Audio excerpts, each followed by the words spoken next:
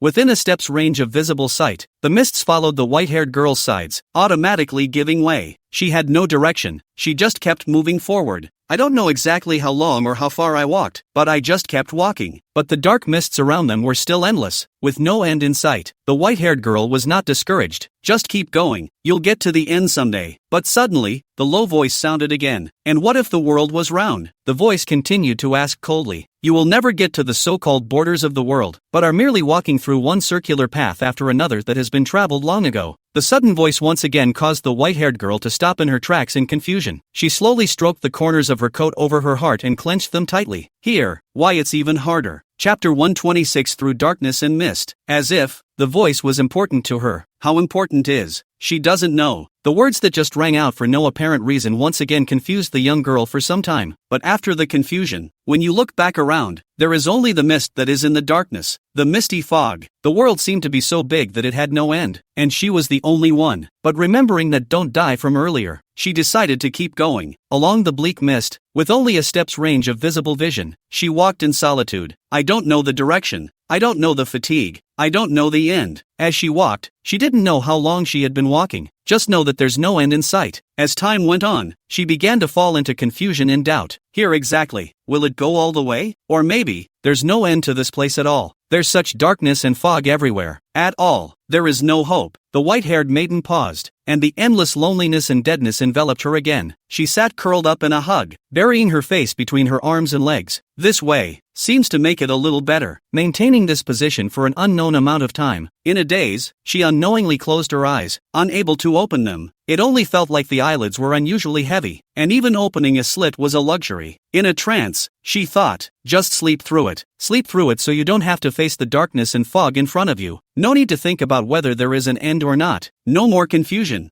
No more doubts, just go to sleep and there's nothing left. And then, the next time you wake up again, the young girl's mind grew more and more ethereal, and she sank with an infinite slumber to a place no one knew, leaving only a cold, curled up form behind. And I don't know if there will be another chance to wake up. And at that moment, the low voice sounded again. Even if there is only a ray of hope, that illusory glimmer of a chance. But if one goes for it, this chance will exist, and if one avoids it, there is no possibility of creating a future. The sound of voices once more caused her to jolt awake, the cold curled form, and her eyes widened for a split second. The young girl looked up and reviewed her surroundings and didn't notice anyone, but the voice from nowhere still echoed in his ears, as if someone was really talking in his ear. She hesitated again, her skillful brow recalling the words, "Even if there is only a glimmer of life, a duck in cover, then there is no possibility." This statement, so familiar, like someone actually did it, and that person, it always seems to be the same, always the same. What about yourself? Looking ahead into the endless darkness and mist, the white-haired young girl froze for a moment, then stood up once more and walked in. Thick darkness and thick fog seemed like something that could not be found in the normal world, obscuring everything. But this time, she had only been walking for a short while when she actually did pass through the thick mist and darkness, and light came faintly from ahead. It's as if the end is just ahead. Her steps quickened more and more as she ran, finally penetrating the darkness and fog, and before her was a tall, magnificent gateway, built on the mountain and the water. The magnificent barrier stands on the earth. I do not know from where the light source illuminates it, too straight through the zenith of the chimney-like wooden buildings, constituting the middle of a rift valley like a closed door. This greatness is not like the unusual people can build. But the problem was that this magnificent gateway was in a state of semi-toppling and collapse. On both sides of the city pass, one side was covered by a thick fog, and on the other side was a gurgling stream. But from a distance, the color of the stream was a little different. When he came to the stream and looked at it, he could only see that the color of the stream was an incomparably viscous blood color, clattering and raging downstream. Just looking at it creates the illusion of falling into a stream of blood and never rising. This is certainly indicating that the stream is not the way to go. The other side of the city pass was still thick with fog. The white-haired girl had managed to break out of the fog with great difficulty, so how could she possibly go back into the darkness of the fog? The magnificent gateway to the city that had tumbled down was empty where a plaque had originally hung, leaving only an imprint of the name that had originally hung there. There were no traces of the existence of things left anywhere. There is only dead silence and emptiness. There were also the decayed and blackened wood that proved that a long time had passed since the place had been washed away by time. She, on the other hand, seemed to be the first visitor here, with no way out of the situation. She came to the giant door in the middle of the rift, once arched out by the buildings on either side of it. It must have been extremely grand before it collapsed. The giant door was wide enough to accommodate hundreds of people walking at the same time, and its height was comparable to a large mountain. It's just a shame that it's now blocked as much as possible by collapsed buildings. Still, the white-haired girl spotted the opportunity. There were still gaps between the buildings that had collapsed to block the giant doors, and with her size, she was able to get through them without any problems, so she began to climb between the buildings, carefully avoiding the rickety, rotting wood, searching for a fulcrum that would support her, and little by little she passed through the huge doors of the sky. This section of the path, which got deeper and deeper the further back she went, all light was obscured, and it was as if she were climbing through a cave, and had to keep her eyes peeled for hollows under her feet where she might fall. But there was no turning back for her. As she climbed, she realized by the vaguely faint light that the gap in front of her was going upward, to the final exit, which would probably be halfway up. Just as soon as she thought about it, her foot suddenly stepped on a piece of soft and rotten wood that had long since rotted away, and her whole body fell directly into the dark hollow in front of her. She subconsciously shielded her head, and her whole body fell with the momentum, ringing out the sound of crashing into rotting wood one after another. Luckily, the wood shattered at the slightest touch and did not cause any damage to her body. It only felt like a brief moment before she fell onto a hard, green stone slab. There was darkness all around, but unfortunately, there seemed to be a white dot at the far end of the darkness. The young girl groped her way to her feet in the darkness and bent her head toward the white dot. The white dot grew closer and larger in her vision, and eventually the young girl saw that it was an exit formed by the intersecting eaves of two stacked buildings. Following the exit, she finally passed through the giant door of the rift. At the forefront of her path was a wilderness with no end in sight, and above the wilderness, a countless number of red massed flowers bloomed silently. The uncannily familiar mass of flowers, silky and blooming, is clearly the flower of the other side. And just a step beyond the young girl lay a plaque broken in two across the land. The huge plaque appeared to have been torn from somewhere. Together it says, Ghostbusters, Chapter 127, she's going to find someone important. The young girl stood in front of the plaque, slightly puzzled. Something about the words on this plaque looks familiar, but she couldn't remember what it meant. In the end, it had to stop, but she seemed to feel in the dark, that the words on the plaque did not belong to her. The field in front of us, which was covered with red pittosporum flowers, gave way in the center. She followed the path and continued. Obviously there was no wind in the air, but these blooming flowers of the other side with demonic colors swayed gently as the white-haired girl passed by. They bloomed with eerie red auras. Not far away, obscured from view by the red petunia, there was the sound of a babbling brook. The white-haired girl still felt that these did not belong to her. The path, paved by the red petunia, went straight ahead, forming a one-way street around her. It's as if there's no turning back once you've set foot on it. The white-haired girl with the serene brow didn't look back on her way to the end. The closer we got to the end, the louder the babbling brook sounded. This path paved with the flowers of the other side was approaching the stream. After the road ahead had turned a corner, the infinite number of flowers on the other side of the river gradually came to an end. Across the way was a bridge. There is a collapsed sign in front of the bridge where the sign would have been erected. The white-haired girl saw what was written on it and curiously walked over to it and reared it back up. I only saw that it was written, "At the end of the Yellow Springs Road, the good cross the bridge and the evil fall into the river." She couldn't help but look toward the bridge, on the other side of which, instead of the endless red pigeon flowers, she could vaguely see a forest of buildings standing silent in the darkness. And on the other side of the bridge, a cauldron and broken bowls were strewn across the ground in disarray. Underneath the bridge was the gurgling scarlet river, and just by looking at it, I felt I couldn't help but plant myself in it for eternity and never come out again. Confusion flashed in the white-haired girl's eyes. Am I good or evil? Her doubts didn't last long, though. The question didn't seem important. She felt like she still didn't belong here. She didn't stick around, crossing the bridge, straddling the babbling brook, and passing over the wretched pots and pans that seemed frozen in time for who knows how long. The ground gradually rose the farther we went. The rising terrain gradually slows down and eventually comes to a high point. There is only a collapsed masonry pedestal in front of us, on which hangs a plaque with the inscription "Lookout Tower." The white-haired young girl couldn't help but stare. "Look out!" She lowered her head, her originally tranquil brow furrowing slightly before dropping lower, seemingly a little lost. "Do you, yourself, have a so-called hometown?" She couldn't help but look back, but when he looked back, all he saw was the scarlet bloodstream flowing from afar under the ghostly night, the endless sea of red flowers across the street, and the majestic and grand pass in the farther distance, with a mist and darkness in the background that surrounded it all. Hometown, what will it be like? Confused, some disconnected images suddenly flashed before her eyes. That image, made up of the brick walls of unoccupied streets. Slightly young, she walked alone between those streets, and those streets and brick walls were extremely familiar, as if she had seen them countless times, but she couldn't find a single one. Then she accompanied these deserted streets and brick walls for an unknown number of years, until one day, these uninhabited streets and brick walls are filled with more people, evil ghosts and spirits that wear the appearance of people, but are in fact hideous and hideous. She's a little scared. Then, the disconnected image came back to her, and the white-haired girl's lowered eyes snapped to attention as if something else had occurred to her. "It's like, I haven't been scared since I ran into something." "What's that?" She frowned tightly, but couldn't think straight. Even if she racked her every thought and tried everything she couldn't recall it. "There's something out there. Something extremely important, but no matter what, it just doesn't come to mind." The white-haired girl was a little sad, a hint of distress and sadness lingering between her lowered brows. She moved on. This was not where she belonged. Past the lookout, there is a boulder that stops the road. Broken boulder, one side is smooth as a mirror, as if you can see through it, next to the inscription 3 Lifestone, but now neat cracks split it in two, and nothing can be seen anymore. The young girl with the slightly confused brow stood in front of the stone that had snapped at the waist and reached out to touch the smooth, mirrored surface. The smooth stone vaguely reflected her own appearance, and when she saw herself clearly, she was slightly shocked and subconsciously touched her face.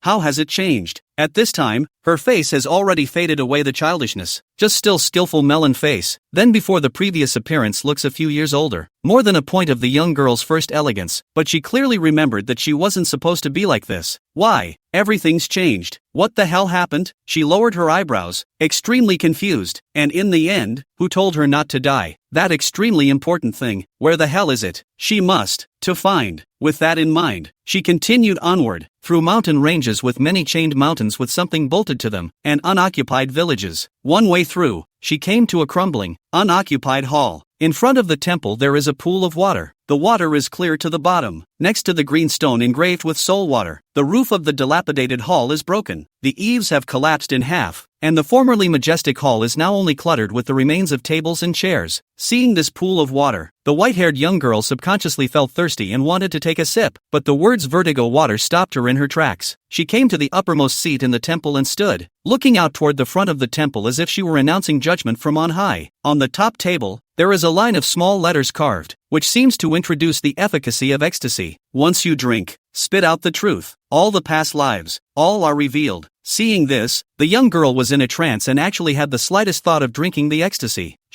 Want to know what that important thing really is? Why? How can I not forget? Why? Wherever you go, do you always think about it? And why? Again, is it impossible to really think about it? But the thought was finally suppressed, and she left the crumbling hall and followed the only road to a near-collapsed city before her. The walls had nearly all collapsed, leaving only the masonry gates intact. Above the city gates hangs the plaque whose name is Fengdu City. Chapter 128 Husband. The city, which had long since collapsed, could be seen as magnificent when it was intact, even though only vast ruins remained. But now it's all in the past. Passing through the gates and traveling through the boundless city, scattered weapons and many implements of unknown use could be seen everywhere. The barbs or grooves of blood that were carried there were still stained with the slightest trace of black and red. An endless number of collapsed buildings lined the wide, verdant road, and it was clear from the crumbling ruins how many of those buildings had once been magnificent halls. Xianxian Palace, Puming Palace, Zhoujia Palace, Taiha Palace, Tanluan Palace, Bright Morning Palace, Shenhua Palace, Bizhan Palace, Qifei Palace, Suying Palace. Plaques, either complete or broken, marked the names of those once glorious palaces. Along the way, the young girl didn't feel anything for any of the buildings. Those are not places where she belongs. She couldn't find what she wanted, until she came to the center of the ruined city. The path paved with green stone slabs led to a boundless hall that resided in the center of the city. The remaining architectural structure of that great hall was either the closest thing to complete in this city. The young girl with white hair swaying slightly behind her stared blankly at the only direction leading to it, then slowly walked up the steps in front of the temple and came into the middle of the temple one step at a time. In the depths of the great hall, the only thing hidden in the deep darkness was a throne made of black stone. Only half of the backrest of that black stone throne was also broken behind the throne. The young girl came wordlessly before the throne. The throne that resides in the temple is placed in the center of this city, and even the center of this broken and unoccupied world. As if a throne, she reached out in a trance and touched the silent black stone throne. The moment she made contact, snippets of many images quickly flashed across her eyes. Waking up in a coffin and seeing a real face, he mouthed off about facing the world head-on even if it's a cruel one, because only then does he have a slight chance of changing. It was clear that I didn't want him to leave easily, but perhaps I still chose to send him away because of those words, even if it cost me. But why? Having clearly sent him away, he chose to come back, and said something about leaving together, which was inexplicable, but, again, shaky for no reason at all. The beautiful and magnificent landscapes created, landscapes she could never access while trapped in that increasingly false world, were haunting and unconsciously addictive. Even if those are just the last good things, even if those good things are only for a moment, even if the good things are broken after that, she is satisfied, only, but also to say thank you, but also to let him leave in peace. Broken world. She waited with slight regret for the end of all things, but the 10,000-foot giant rushed out and came to the side of the real her, and once again extended an invitation to her in the broken world. Even after that, he really practiced his own words, searching for that glimmer of hope in the midst of the many possibilities of nothingness. Even if he had to hold up the sky, even if he had to be broken to pieces, the closing casket, the last side, and the last hint of that voice coming in, "Don't die." It's etched in stone all over. But why? She can't remember the guy's name. Obviously, the person's appearance kept flashing before his eyes. Obviously, that name has long been immensely skillful. Obviously, anytime you can shout it off the top of your head. The young girl who stayed before the throne with her head lowered and her eyes closed, 2 lines of tears slid silently from the corners of her eyes. The name of the most important person. Recall all. The young girl and the speechless slowly turned around, with tears, to look out of the temple. The temple outside only dark and dead world. No longer difficult to find a trace of that person. What the hell is she? The young girl with the tear-stained face was so frustrated that she couldn't return to her senses for a long time. It wasn't until a certain moment that she turned her head again and gazed at the black stone throne. The ones that passed in front of her did not belong to her. It's an oily feeling, but not after coming here. Tears were still falling uncontrollably down his face, and one by one they landed on the floor with a loud, clear crack. The white-haired girl clenched her palms and slowly sat down on the throne. She wants to get back everything for the people who matter most. With the throne returned to its place, the tumble-down ghost gateway was remodeled in an instant with a towering gateway. Half of the fiery red and demonic piscian flowers along the yellow spring road faded into eerie red and turned white, swaying with the red piscian flowers across the yellow spring road. The pots and bowls scattered around the bridge were back on the fire, and liquid inexplicably gushed out of the pots and simmered and burned over the fire, while the clay bowls were neatly set up on one side. At the base of the watchtower, a high tower springs up, towering over the direction from which it came, was divided into 2-3 lifestone, quietly merged into one. The front, and as smooth as a mirror, seems to be through which can see many images. In the Vertigo Hall, brand new tables and chairs are placed, solemn silence, spreading a silent pressure, and the vertigo water in the pool in front of the hall also quietly rose from half full to full, gently swaying. The walls of the Fengdu city side were recovering at an extremely fast speed, connecting the gates and once again recreating the vast and magnificent city. The weapons and instruments of torture in the city were all reset, and the great halls of residence, standing in place again, were placed in order in the 10 great halls of the 10 directions, in order, on the way into the city. The unnamed hall in the center of Fengdu city, the bricks and tiles restored and returned to their places. The half of the black stone that had fallen behind the throne fell back into place with a scuffling sound and was re-erected behind the throne. All sorts of things, almost instantly. Everything that had been tattered was new, and as new as the maiden on the throne. White hair that shone brightly in the darkness fell silently around the maiden, spreading over the throne. At the edge of it all, the dark mists that shrouded everything, too, receded silently without a sound. Watching all of this, the young girl on the throne realized that one day, the world would see the light of day again. Although she can't remember the guy's name, tears were still dripping silently down the young girl's face, but she remembers. The corners of the young woman's mouth lifted slowly as she recalled all that she had experienced together. That's her. The white-haired young girl lightly opened her lips and shouted out that incomparably familiar name.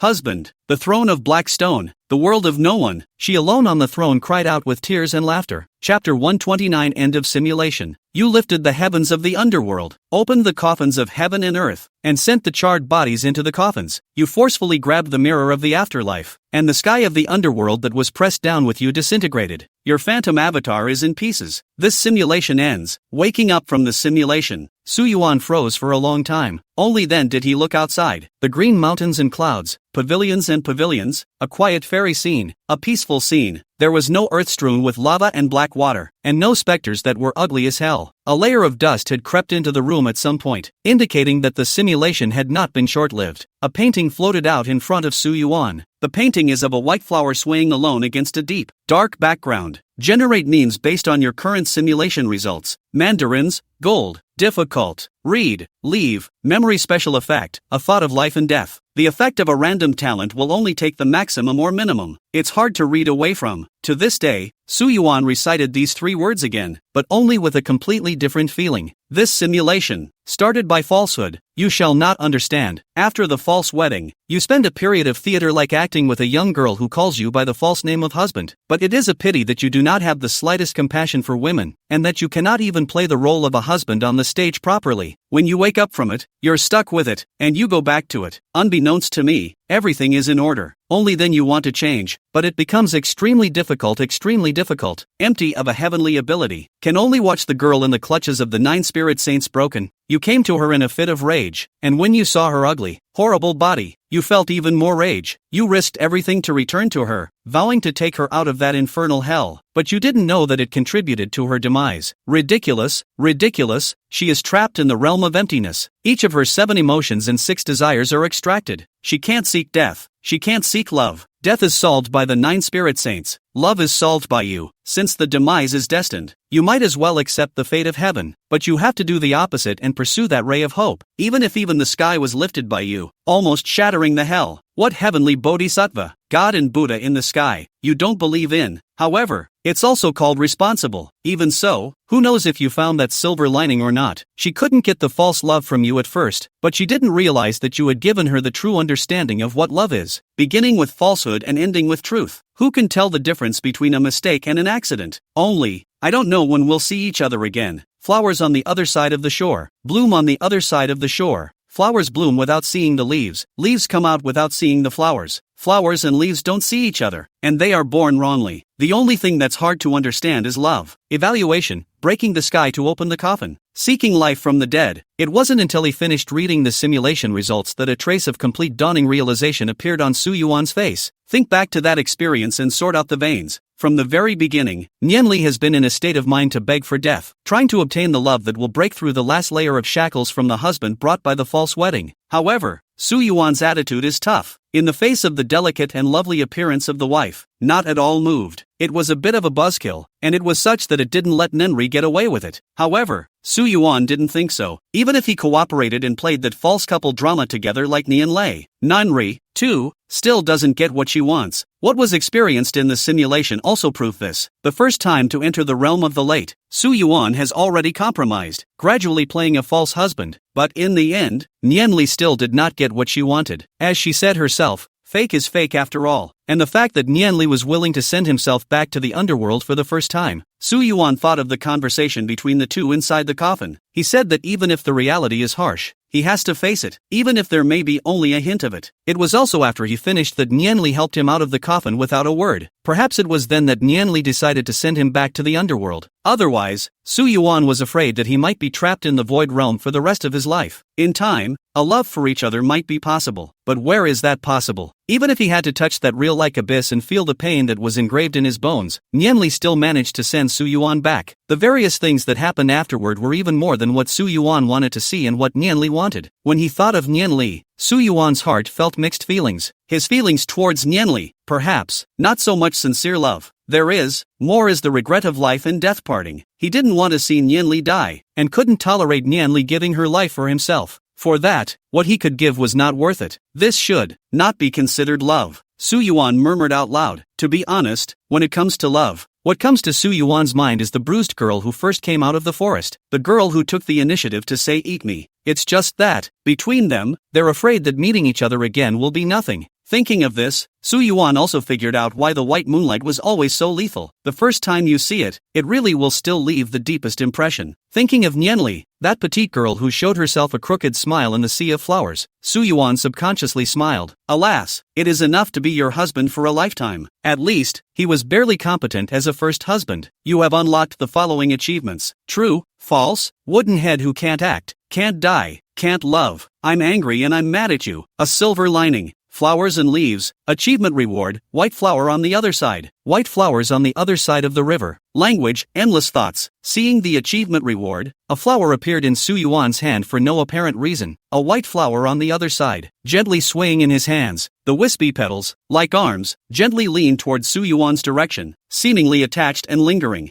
In a trance, Su Yuan saw the petite young girl with arched eyebrows again, her skillful little face smiling at herself. The next one that made Su Yuan even more surprised appeared. Trigger hidden ending. The coffin of life and death. You unintentionally forced out the body of the coffin of life and death, and even opened it at your own expense. And no one knows how many layers there are in the coffin of life and death. Hidden reward, face of the Northern Ghost Emperor. The face of the Northern Ghost Emperor, a mask that floats out after opening the coffin of life and death, on which is painted the Northern Ghost Emperor, one of the 5 Ghost Emperors. And this mask seems to have a lot of esoteric capabilities. Chapter 130, Heavenly Ranks. Out of the gate. Hidden endings? It seems that breaking open coffins is not among the regular options. Doesn't that mean that Nianli should have died? Thinking of this, Su Yuan was slightly angered, but in the end, he put it down. Regardless of what kind of ending the original Nianli was supposed to be heading towards, it was enough that he accomplished the change, arrived at that one and only reality, and tampered with its original possibilities. All those possibilities that don't hold water are illusory. As for the face of the Northern Ghost Emperor, Su Yuan subconsciously frowned. To be honest, he didn't have much good feelings towards the underworld and the hell. These things always had to do some inhuman tricks, and the hellish scenes he saw in the underworld made him even more resentful. The 5 square Ghost Emperors. Su Yuan did know. The 5 Ghost Emperors are located under the rule of Fengdu Emperor, each governing a party belonging to his existence far beyond the 10 temples of Yama, and vaguely in the Earth Store King Bodhisattva and so on have a spell. Looking at its introduction, Su Yuan felt even more bizarre. That mysterious coffin of life and death with great power, connecting heaven and earth. After spending so much effort to open it, what fell out of it was a mask. Staring at the face of the Northern Ghost Emperor that appeared in his hand for no apparent reason, a mask with the likenesses of characters drawn distinctly like gods and ghosts. No one would find it out of place if this mask was taken directly to the opera. Su Yuan put it away for the time being. The life and death coffin was quite bizarre, and what flowed out of it, he felt even more cautious. After a few simulations, Su Yuan had already discovered that this thing was not conducting a vain simulation. The worlds in those simulations are real, only that the orbits of the stars where those worlds were located and the 5 realms and 10 heavens were extremely far away from each other, and it would be difficult to reach them at all if they didn't follow a certain trajectory. Simulated reward. Additional unlocking of spectral form, inactivated, for the original Genjutsu sword. A hint of Dharma heaven and earth. Dharma heaven and earth is one of the great magical powers, difficult to be learned by those who are not gifted. Shattered mirror fragment of the mirror of the past life.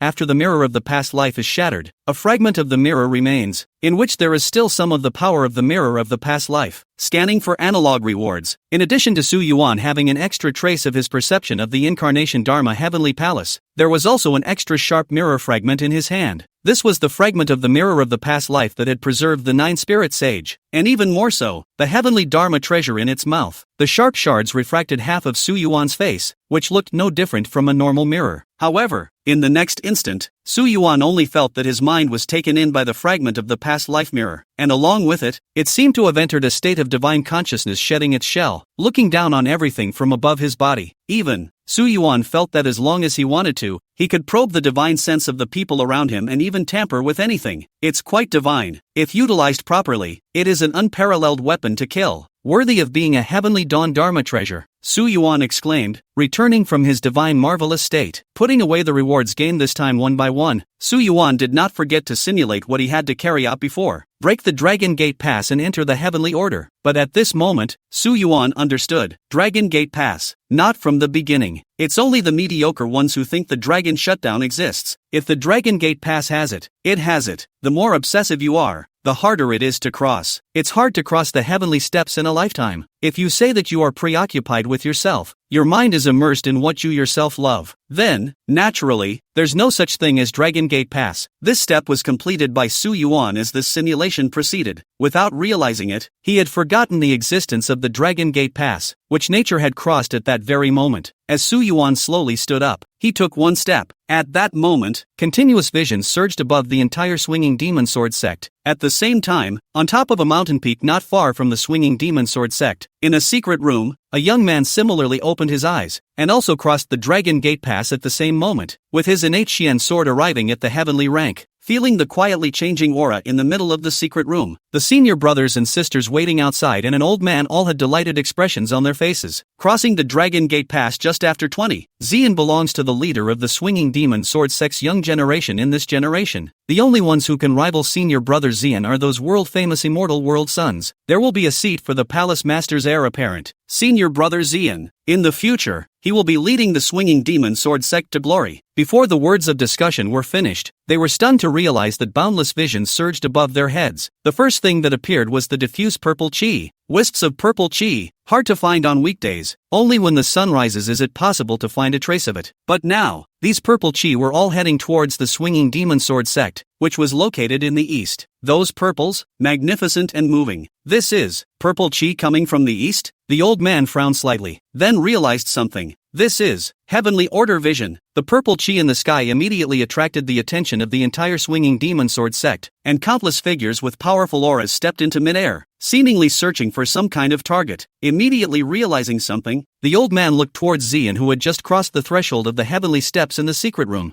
An unbelievable ecstasy welled up in the bottom of his eyes. Good. My disciple really does have the posture of a palace master. Heavenly rank visions have only appeared twice in total in the clan's records, and this, nearly 1,000 years have passed since the last appearance of a heavenly rank vision, and we finally get to see it for the third time.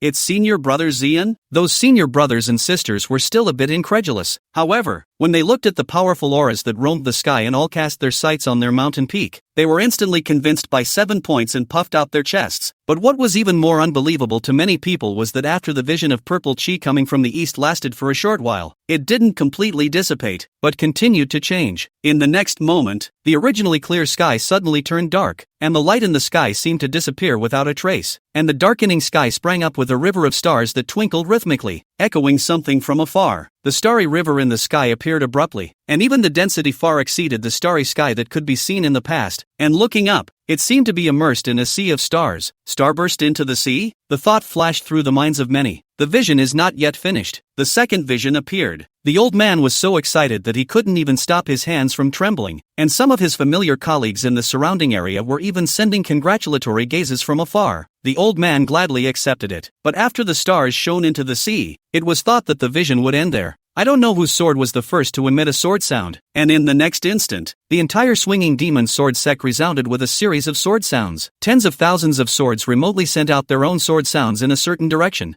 This is the third vision. 10,000 swords come to the court. This vision had an even more special meaning for the swinging demon sword sect, not only because this is the third vision, but also because what this will create is King of Swords. From the depths of the swinging demon sword sect, there were also some hidden lines of sight that swept over everyone's heads. Only, just as the old man's hands trembled with an excited heart, he waited to greet the disciple in the secret room as he came out. Not far away from the mountain peaks, suddenly emerged a chirping more than the sound of tremors. That sound, as if the final appearance of the final hammer sound, all of a sudden deterred the sound of 10,000 swords. Only a blood aura flashed. All of a sudden, the sky's line of sight converged on top of the two peaks, cruising back and forth. Chapter 131, the first person who has never been there before. Xian's master's name is Lone Sword Taoist. He was considered to be from the same era as Walking Eye's immortal Wan Changtian, but he didn't deal well with Wan Changtian simply because Wan Changtian said that he had taken in too many disciples, all of whom were abusive. In response, the Lone Sword Taoist still wanted to laugh. You, Wan Changtian, with that look in your eyes, are still qualified to judge my disciples. The Lone Sword Taoist glanced at the peak not far away and immediately recognized that it was the peak where that old thief Wan Changtian had given his disciples to live. Hiss, this Wan Changtian disappeared for almost a year once he disappeared, and the great disciple he took in seems to have followed along. So now, the one who stayed on that mountain seems to be a new disciple that he just took in not long ago? Thinking of this, the Lone Sword Taoist waved his hand and just wanted to wipe the non-existent sweat from his forehead, but he did not move in front of the disciples and withdrew his hand, calmly said, "Who do I think it is?" It turns out to be the new entry disciple of that old thief Wan Changtian, the false alarm, the one who crosses into the heavenly stage, the one who triggers the vision, when it is my disciple Xian. The not inconsiderable number of disciples surrounding the Lone Sword Taoist also breathed a secret sigh of relief. Senior brother Xian has entered the heavenly rank from the earth rank in 5 years, and is already in the ranks of the celestial pride. The most exaggerated record is only 3 years. Where is the new entrant disciple advancing to the heavenly rank? It's fine. Scare yourself. At that moment, the door to the secret room behind them slowly opened, and a slightly pale face appeared in front of everyone's eyes. Before Xian could slow down, he saw many people gathered in front of him, congratulating him. Congratulations, senior brother, for becoming the third person ever in the swinging demon sword sect. Not only that, a triple vision. It's the first of its kind that has never been seen before. Elder brother is certainly my swinging demon sword sect's most radiant heavenly pride, is going to fight for that palace master's heir position. No, perhaps even more qualified to fight for that seat above the palace master. Xian looked at the joy on the faces of the crowd, and the tidal wave of congratulations, and slowly typed out a question mark. Not bad. My Lone Sword lineage is going to be forever on top of that old thief Wan Changtian, the Lone Sword Taoist slowly said. Xian wanted to shout out, "No, master," but the tidal wave of congratulations overwhelmed him, leaving no room for even an explanation. Not far above the mountain peak,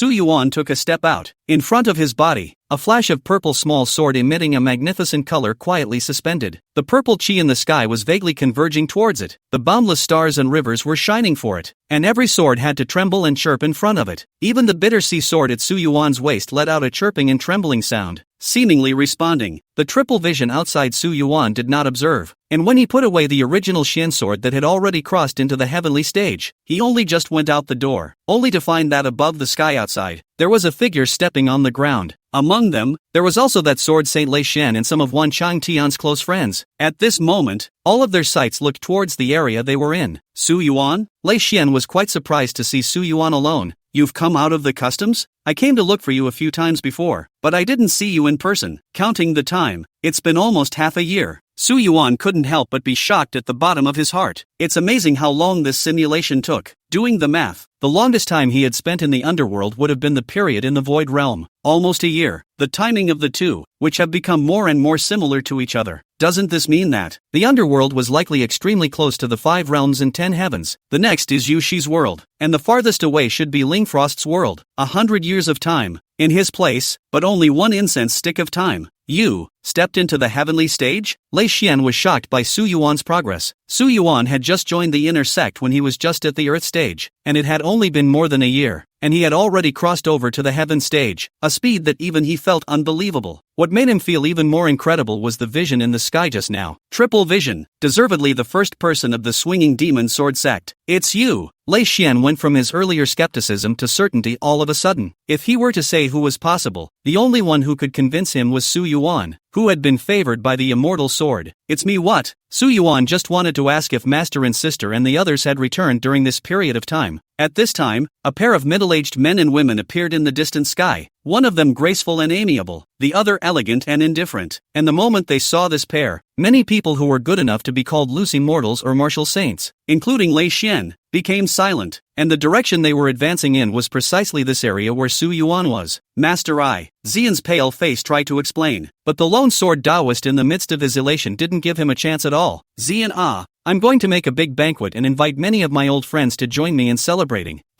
Just barely call Wan Changtian and his lineage up as well, so that he can take a good look at how dazzling the indiscriminate generation he spoke of is, proving once again that he, Wan Changtian, has looked away. The more this was said, the more faint-hearted Xian became, and the more he dared not say it out loud. Xian knew what he was getting into. He has mediocre natural talent, but is good at studying the human heart and reading people's minds. When I first met Taoist Lonesword was alone under the moon, drinking and shedding tears, murmuring that this world is so big that there is not a single disciple with really good qualifications. Listening to the lonely sword Taoist sigh, Xian inquired about this Taoist-like old man is extremely difficult to serve. Eccentric temperament. Every day on the disciples are not scolded or heartbreaking regret, raining words onto the disciples, as if that are some of the stupid talent. The previous disciples, each seeking the opportunity to go out all over the clan industry, never came back. In the eyes of the lone sword Taoist, these are all treacherous disciples and grandchildren who don't even come back to see their master on New Year's holidays. Even the clan's most important event, the clan ceremony, are only entrusted to bring back a sentence: my friend's wife and son, help, cannot go. The lone sword Taoist knew that was all an excuse. Some years ago the excuse was, my wife has a child. Then my wife may have had a little too many children, and then it was changed to a friend's wife. Chapter 132 Selection. Xian inquired again and found out that in fact, those disciples of Taoist Lone Sword were the best in the inner sect. Not the best, but by no means mediocre either. It was just that whenever Taoist Lone Sword mentioned it, he said that those disciples didn't have any good natural talent. Xian turned his thoughts and took the initiative to approach the Lone Sword Taoist. For this reason, Xian even stood in the snowy sky for 3 hours just so he could have a meeting with the Lone Sword Taoist. Unsurprisingly for Xian, when the Lone Sword Taoist saw the frozen Xian, although his face was not happy, his eyes were still extremely satisfied. After that, although Xian did not have the name of a disciple, he served by the side of Taoist Lone Sword as a disciple. Usually, he respectfully stood behind the Lone Sword Taoist and listened to his teachings, saying nothing but teacher is right and teacher is too right. Xian, who had mediocre talent, had no hope of breaking through to the earth stage in 3 to 5 years and entering the inner sect through the proper way. Under the operation, he succeeded in giving the inner disciples the resources that can only be enjoyed by the inner disciples, and piled up his Xianjian to the ground level in a short period of time, and formally entered the inner disciples to become the disciple of the Lonely Sword Taoist. From then on, Xian became the good disciple that was on the Lone Sword Taoist's lips every day. My disciple shall be of the 7th order. That's how it was said initially. My disciple should have the stature of a sword saint. This was what Xian said when he had overdrawn himself to pile up his original Shen sword to the peak of the earth rank. And now it says, my disciple should be a palace master. Facing the Lonely Sword Elder's pleased gaze, Xian Xin was weak to the core, her pale face without a trace of blood in the sunlight. It was even more of a struggle when it came to meeting the eyes of those numerous siblings around them. After becoming an official disciple of the Lone Sword Taoist, Xian, who accidentally realized that this path really works, even took a step into the inner sect one step earlier than the best of the same batch of outer disciples, wrote a guidebook out of his delving into the character of the Lone Sword Taoist. It was specifically sold to those disciples with average talent in the outer sect. As a result, the lone sword master was surrounded by an endless stream of talented disciples who pleased him immensely. What Zhang could get, on the other hand, was half of the inner sect resources of these senior siblings. Use it to maintain your good image. However, under the pile of resources alone, with his own talent, his foundation had long been flimsy and incomparable. Along the way, much less the right way, but some crooked way of overdrawing oneself in exchange for progress. The swinging demon sword sect's quarters numbered more than hundreds of thousands of people, and was more like a huge kingdom that developed on its own. So naturally, there existed some methods of advancement that were only circulated and traded in obscure places. This time when he crossed over to the heavenly steps, Xian was in a hurry and exchanged the resources he had accumulated over the years for an auxiliary method that was said to be able to increase the probability of crossing over to the heavenly steps by 0.5%. Unexpectedly, this auxiliary method almost killed himself, and his already poor base went directly to the devil, and his life was hanging by a thread. But at the moment when all thoughts were lost, when he felt that he was going to perish, when he had no choice but to let go of everything, this heavenly step barrier was inexplicably passed. Come out and see an even more mind-boggling sight. Looking at the lone sword Taoist's surly smile full of relief, Zhang felt a pang of shame, but he still had to maintain this image of a good disciple. Master Teacher is joking. I'm naturally gifted and stupid. It's all thanks to Master Teacher's cultivation that I'm where I am today. In the face of Xian's answer, the lone sword Taoist even said 3 good words: worthy of being my disciple, humble but not arrogant. This is the style of the ancient sages. Nowadays those crooked customs circulating outside, the ancients will be taught to forget all. Alas, there were some more treading old men who came to the side of the lone sword Taoist, and they also congratulated the lone sword Taoist in amazement. The lone sword Taoist was even laughing. It was someone who coldly mentioned,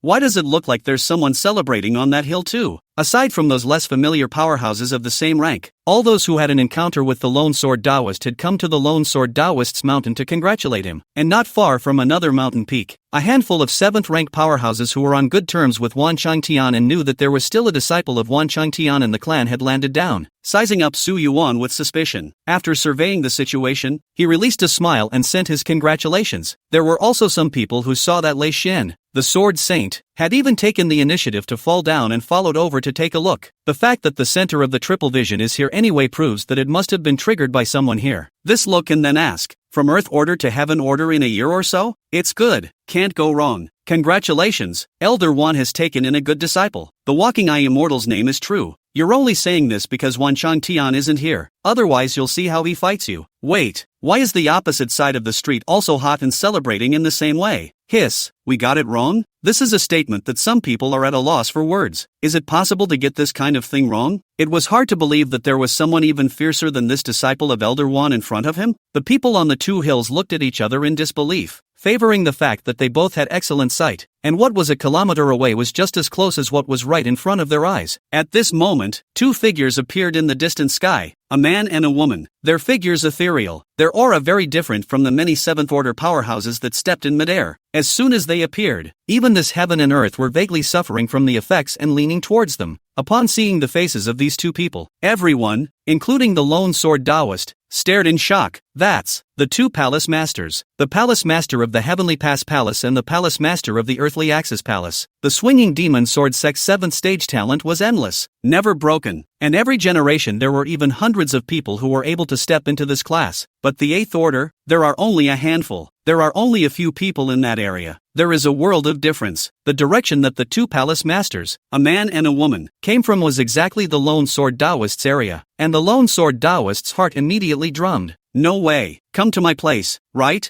The only thing that could make the palace master personally appear was naturally the triple vision just now. They then almost represented the topmost will of the entire swinging demon sword sect. Hundreds of lines of sight intertwined on the 2 silhouettes in mid-air, and that man and woman peacefully, under the gaze of hundreds of people, came straight to, in front of Su Yuan. A series of excuses rang out in front of the lone sword Taoist. Sorry for the mistake. Gone.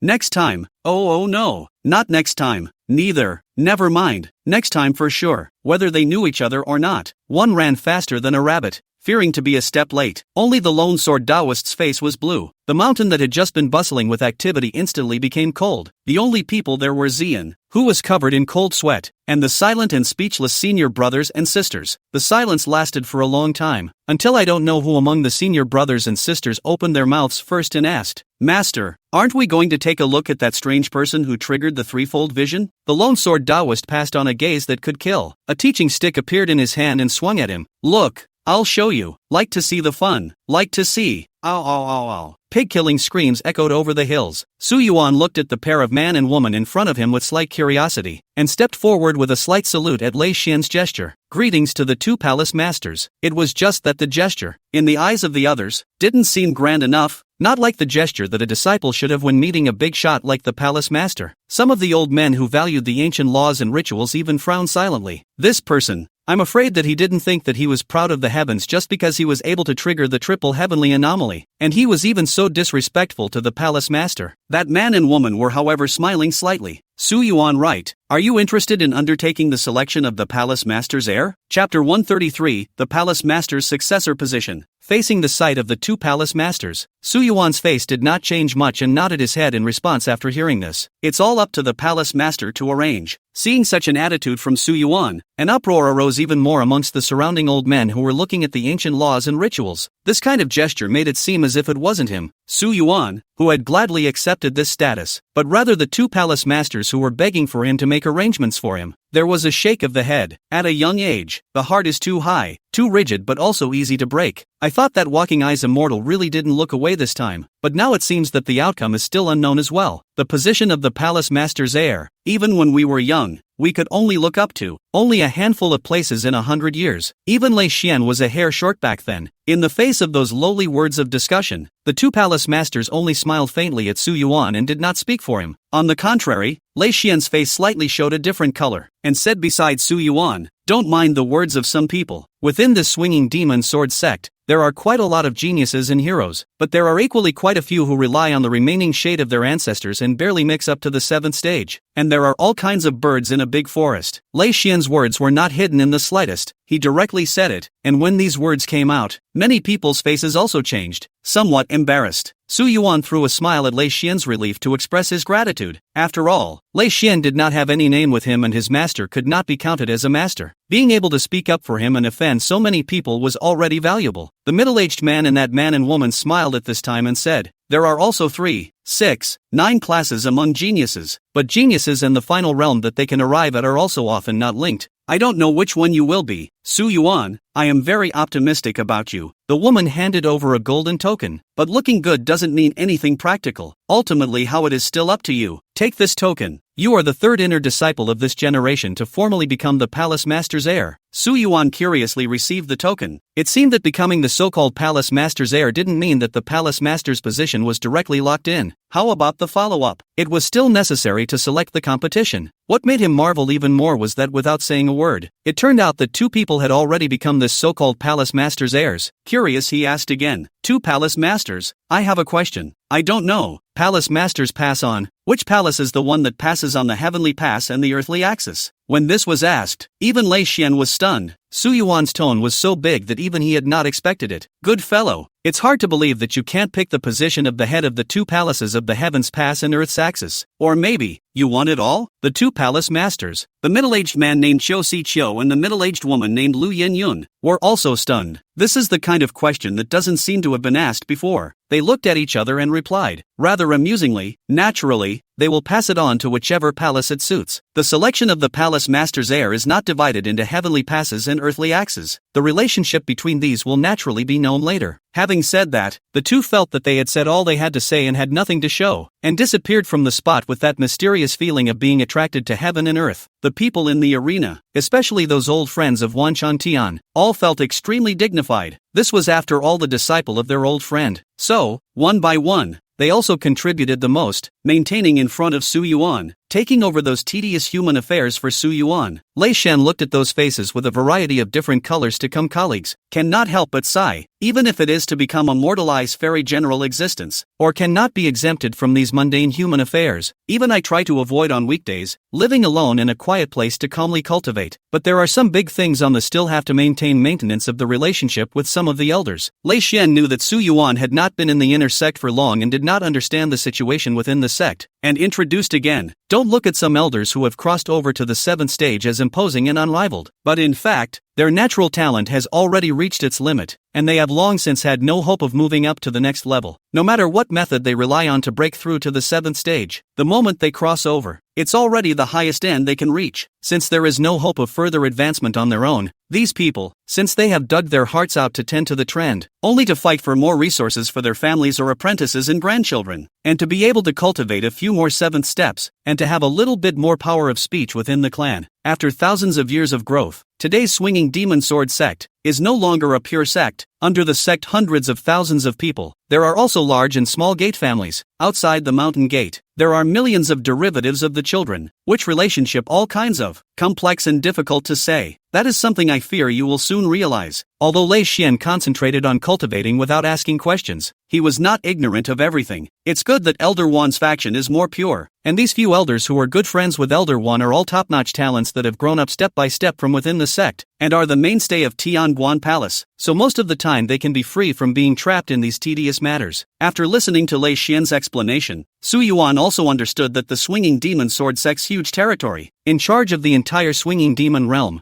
things naturally would not be less. Su Yuan asked Lei Xian, have master and sister and the others not returned during the time I was in seclusion? Hearing Su Yuan's question, Lei Xian's complexion became slightly complicated, as if there was something that was not easy to say. Your master and the others won't be coming back anytime soon. Su Yuan was a little surprised, and a bad premonition surged to his heart. It's hard to. Lei Xian saw Su Yuan's face change. Knowing that Su Yuan had thought of something, he smiled rather helplessly and shook his head. It's not that serious. It's just that. It's about the change of the star opinion orbits. Lei Xian originally did not want to say it, but once he thought about Su Yuan's current status, there was no harm in saying it. Not long ago, the starry sky did not know what kind of mutation had happened. An extremely strong fluctuation affected the entire starry sky, and that fluctuation was even so big that it had disrupted all the trajectories of the original star opinion track. So much so that newly opened star opinion track your master and his men traveled to had broken off again at its connection to the 5 realms and 10 heavens. Connection was broken again, and contact has been lost to this day. Mentioning this, Su Yuan couldn't help but feel a trace of alienation welling up within him. This won't. It just so happens to tie in with that thing he did in the underworld, doesn't it? Chapter 134, Changes in the Orbits of Star Opinions. The time of the underworld and the time of the swinging demon realm were already similar, and if it had happened only a short while ago, wouldn't it correspond exactly to the time when he had taken the authority to strike the earth and the underworld? Though at the time,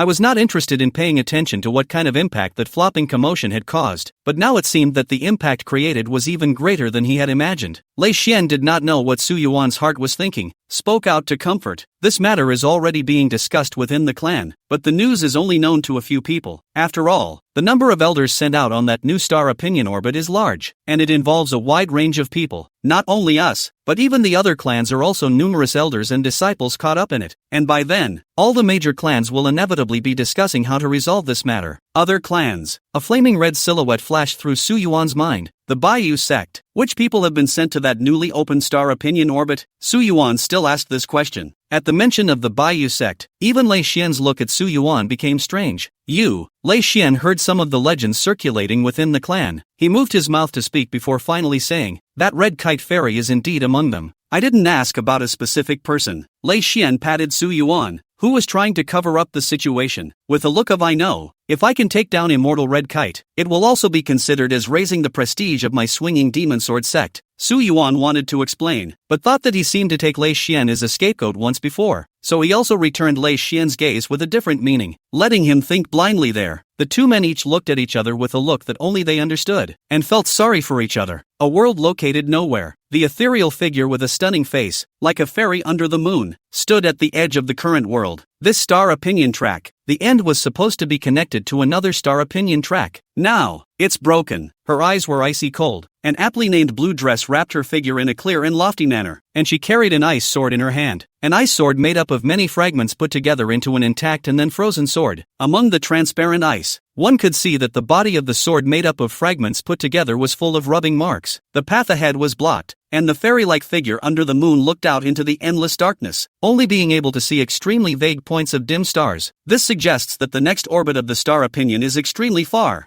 away from this world, with all sorts of possible accidents in the dark places in between. But spare me the indescribable trance that surfaced in the bottom of his eyes as the stunningly beautiful and noble figure looked down at the broken sword body that was frozen in ice. Mr. Broken Sword. The ethereal divine posture became extremely mournful, and that clear face under a blue dress, one could not help but empathize with it, immersing oneself in the sorrow that was difficult to narrate. Standing at the end of this orbit of star opinions, it took an unknown number of years to get here, and it was with great difficulty that he found a path, gradually approaching the direction guided by the frozen sword in his hand. She could not tolerate returning to this and spending unknown years again seeking a new path. When she looked into the darkness in front of her once she had lifted her head back up, the resolute determination in her eyes remained the same. She took a step forward into the endless darkness that she didn't know exactly how far it was. Wanshang Tian and many elders of the swinging demon sword sect converged together in the splendid hall. This was originally the palace of the mortal emperor of this world, but the emperor was tyrannical, a good man sacrificed, and liked to throw the plundered women into the corpse pit after brutally playing with them. Wanshang Tian, who did not want to interfere with the world, passed by with Qin Shu disguised as a mortal, not realizing that Qin Shu had been spotted by the outgoing emperor and was to be captured and returned to the palace. Wanshang Tian had no choice but to send down immortal means to kill the emperor and his cohorts together with thunder, and the palace became a temporary stronghold. Only, the atmosphere in the palace at this time was incredibly tense. Elder Li, you are the one who guards the passageway. Have you ever noticed any external force acting on the passageway? The many elders of the swinging demon sword sect gathered together, vaguely divided into several factions, with the leader of one of the factions questioning an elder named Li Qianyun not far from Wanshang Tian. Li Qianyun frowned and said, "Everyone should have seen what happened on that day. The earth and sky shook. The stars were in turmoil. According to later information, half of the star opinion orbits were trembling. I don't know what kind of ripple effect it was subjected to. It's definitely not a problem with the passageway that I've been guarding. It's better to say that the passageway was subjected to the ripple effect before it was fractured. Humph. Who knows if what you said is true or false? If you and others conspire everything and deliberately trap us here in one net, causing losses who cannot explain to the clan." In response to this, Li Qianyun retaliated defiantly, and the two parties quarreled. Wanshang Tian and a handful of 7th Order elders whose breath was long and still had great room for improvement watched them push each other around with a slight sense of calmness. The elders of those two factions who were quarreling were much more numerous than them, but apart from a few leaders, most of them were just elders who were at the beginning of the 7th stage, with no room for further progress or even with 1 point of dead energy stored in their bodies. Wanshang Tian and the other elite elders directly under the Tianguan Palace waited patiently for them to finish arguing before speaking leisurely. Now that things have come to this point, arguing with each other won't help. So why don't we just continue to explore the worlds that exist on the orbit of this star opinion according to the original plan, draw up star maps, and perhaps find other entrances and exits in certain worlds? What about danger? What if the other clans gang up on us and surround us? I reckon that this matter should not be the work of other clans, and they all have their own side of the world to guard at the moment, taking care of themselves and suspecting each other. Who knows if it's an act for us? Ugh, what's the point of taking an outing mission to explore the orbit of a new star opinion if you're that afraid of death? We're not going to wait here anyway. Wanshang Tian and the others had already made their decision a long time ago. Hearing that the direct elders of the Heavens Pass Palace had made a statement, these people turned their gazes to the direct elders of the Earth Axis Palace. The direct elders of the Earth Axis Palace nodded backwards and made the same statement, only they said one more thing. The channel with the 5 realms and 10 heavens is broken, meaning that everything that happens in this star opinion orbit next will be difficult to get support from the clan. The danger is bound to double. So all of you prepare yourselves mentally. Soon a unified choice was forced upon the hall. Wanshang Tian returned to his residence with silent steps, and in the side room a small head drilled out, staring timidly at Wanshang Tian. Then a big head popped up on the little head, and it was Qin Shu. When Qin Shu saw that his master had returned, he immediately greeted him with a smile. "Master, when can we leave? We're tired of being here. The matter has been finalized, and we can continue our journey in a few days." Wanshang Tian stroked his beard and smiled. "It's just that I don't know how many years it should be that I can't go back to the clan after this accident. Junior brother is still alone in the clan. Without us, he'll probably have a hard time being alone." Qin Shu sighed. "There is no harm. I gave him the rule that he is not allowed to leave the clan until the heavenly rank. As long as he is within the clan, he is at least disaster-free. If there is a day when he goes back, I guess he has touched the threshold of the heavenly rank. After I pass on some insights to help him enter the heavenly rank, Wan Chang Tian hemmed and hawed. It just felt like I had planned my reckoning just right. At this time the timid little head hiding behind Qin Shu asked, "Who is little master?" Qin Shu touched that little head. "You can't call little brother. That's your senior uncle." Chapter 135, I'm not a poacher. After understanding what had happened during his seclusion, Su Yuan swept his eyes at the flowery white heads that had formed circle after circle around him. These were all the elders of the swinging demon sword sect, only that the way they looked at Su Yuan all brought with them a different kind of gaze. Clearly they had something in mind. Su Yuan then said aloud, "Please return, all the elders. Su Yuan will visit them one by one some other time." As soon as these words came out, all those old men with gray hair were invited down the mountain. Many people only met Su Yuan once and didn't even speak to him. The two old men with depressed faces stepped out of the air in pairs. One of them was named Su Changfeng and one was named Qi Xiu, both with the position of elder. That kid called Su Yuan just looked at him from afar and didn't even squeeze in beside him. Hey, it's just a matter of gaining power once. The final result is still undecided, and there are not a few geniuses who die early. But this kid is arrogant. Even the two palace masters don't put it in their eyes. We old men are afraid that we won't even be able to get in our eyes. Your Su clan seems to have a child in this generation who was expected to become a 7th rank. You want to befriend this Su Yuan so much. It can't be that you want to seek a point of immortality from the clan for your Su clan's child, can it? Su's lineage has fallen by me, counting upwards for 300 years. My Su's lineage within the swinging demon sword sect has 6 people of the 7th order, and countless handsome sons and daughters. But now, I am the only one left with a 7th order to support. Alone. Line. In front of me chattering your family glorious past. Every time to mention, you and I are relying on Xian sects to become this inch of the 7th stage. Now the age has been high. It is to make plans for future generations early. Otherwise this death. I am afraid that there is no more right to speak within the clan. The people leave the tea cooler, and it is difficult to see even the shadow of Xian sects. Su Changfeng and Qi Xiu left in the direction of the mountain gate. After Su Yuan saw those flowery white old men dispersed, only those few old friends who were close friends with the master were left behind, saluting one by one as if they knew each other. A few of them looked familiar and seemed to be the elders of the clan who were stationed in the key places. Many thanks to the several senior uncles. Su Yuan's sentence invariably drew the relationship between the two sides closer, and these few immortal elders were both surprised and delighted. Su Yuan now got the seat of the palace master's heir, and even faced the two palace masters and still managed to not be humble. Quite a personality, but to them they were able to call out an uncle. Comparing to the treatment that the other elders were receiving, they appeared to be extremely flattered. A kind-looking old man stroked his beard and surveyed Su Yuan with a gaze full of admiration. Not bad.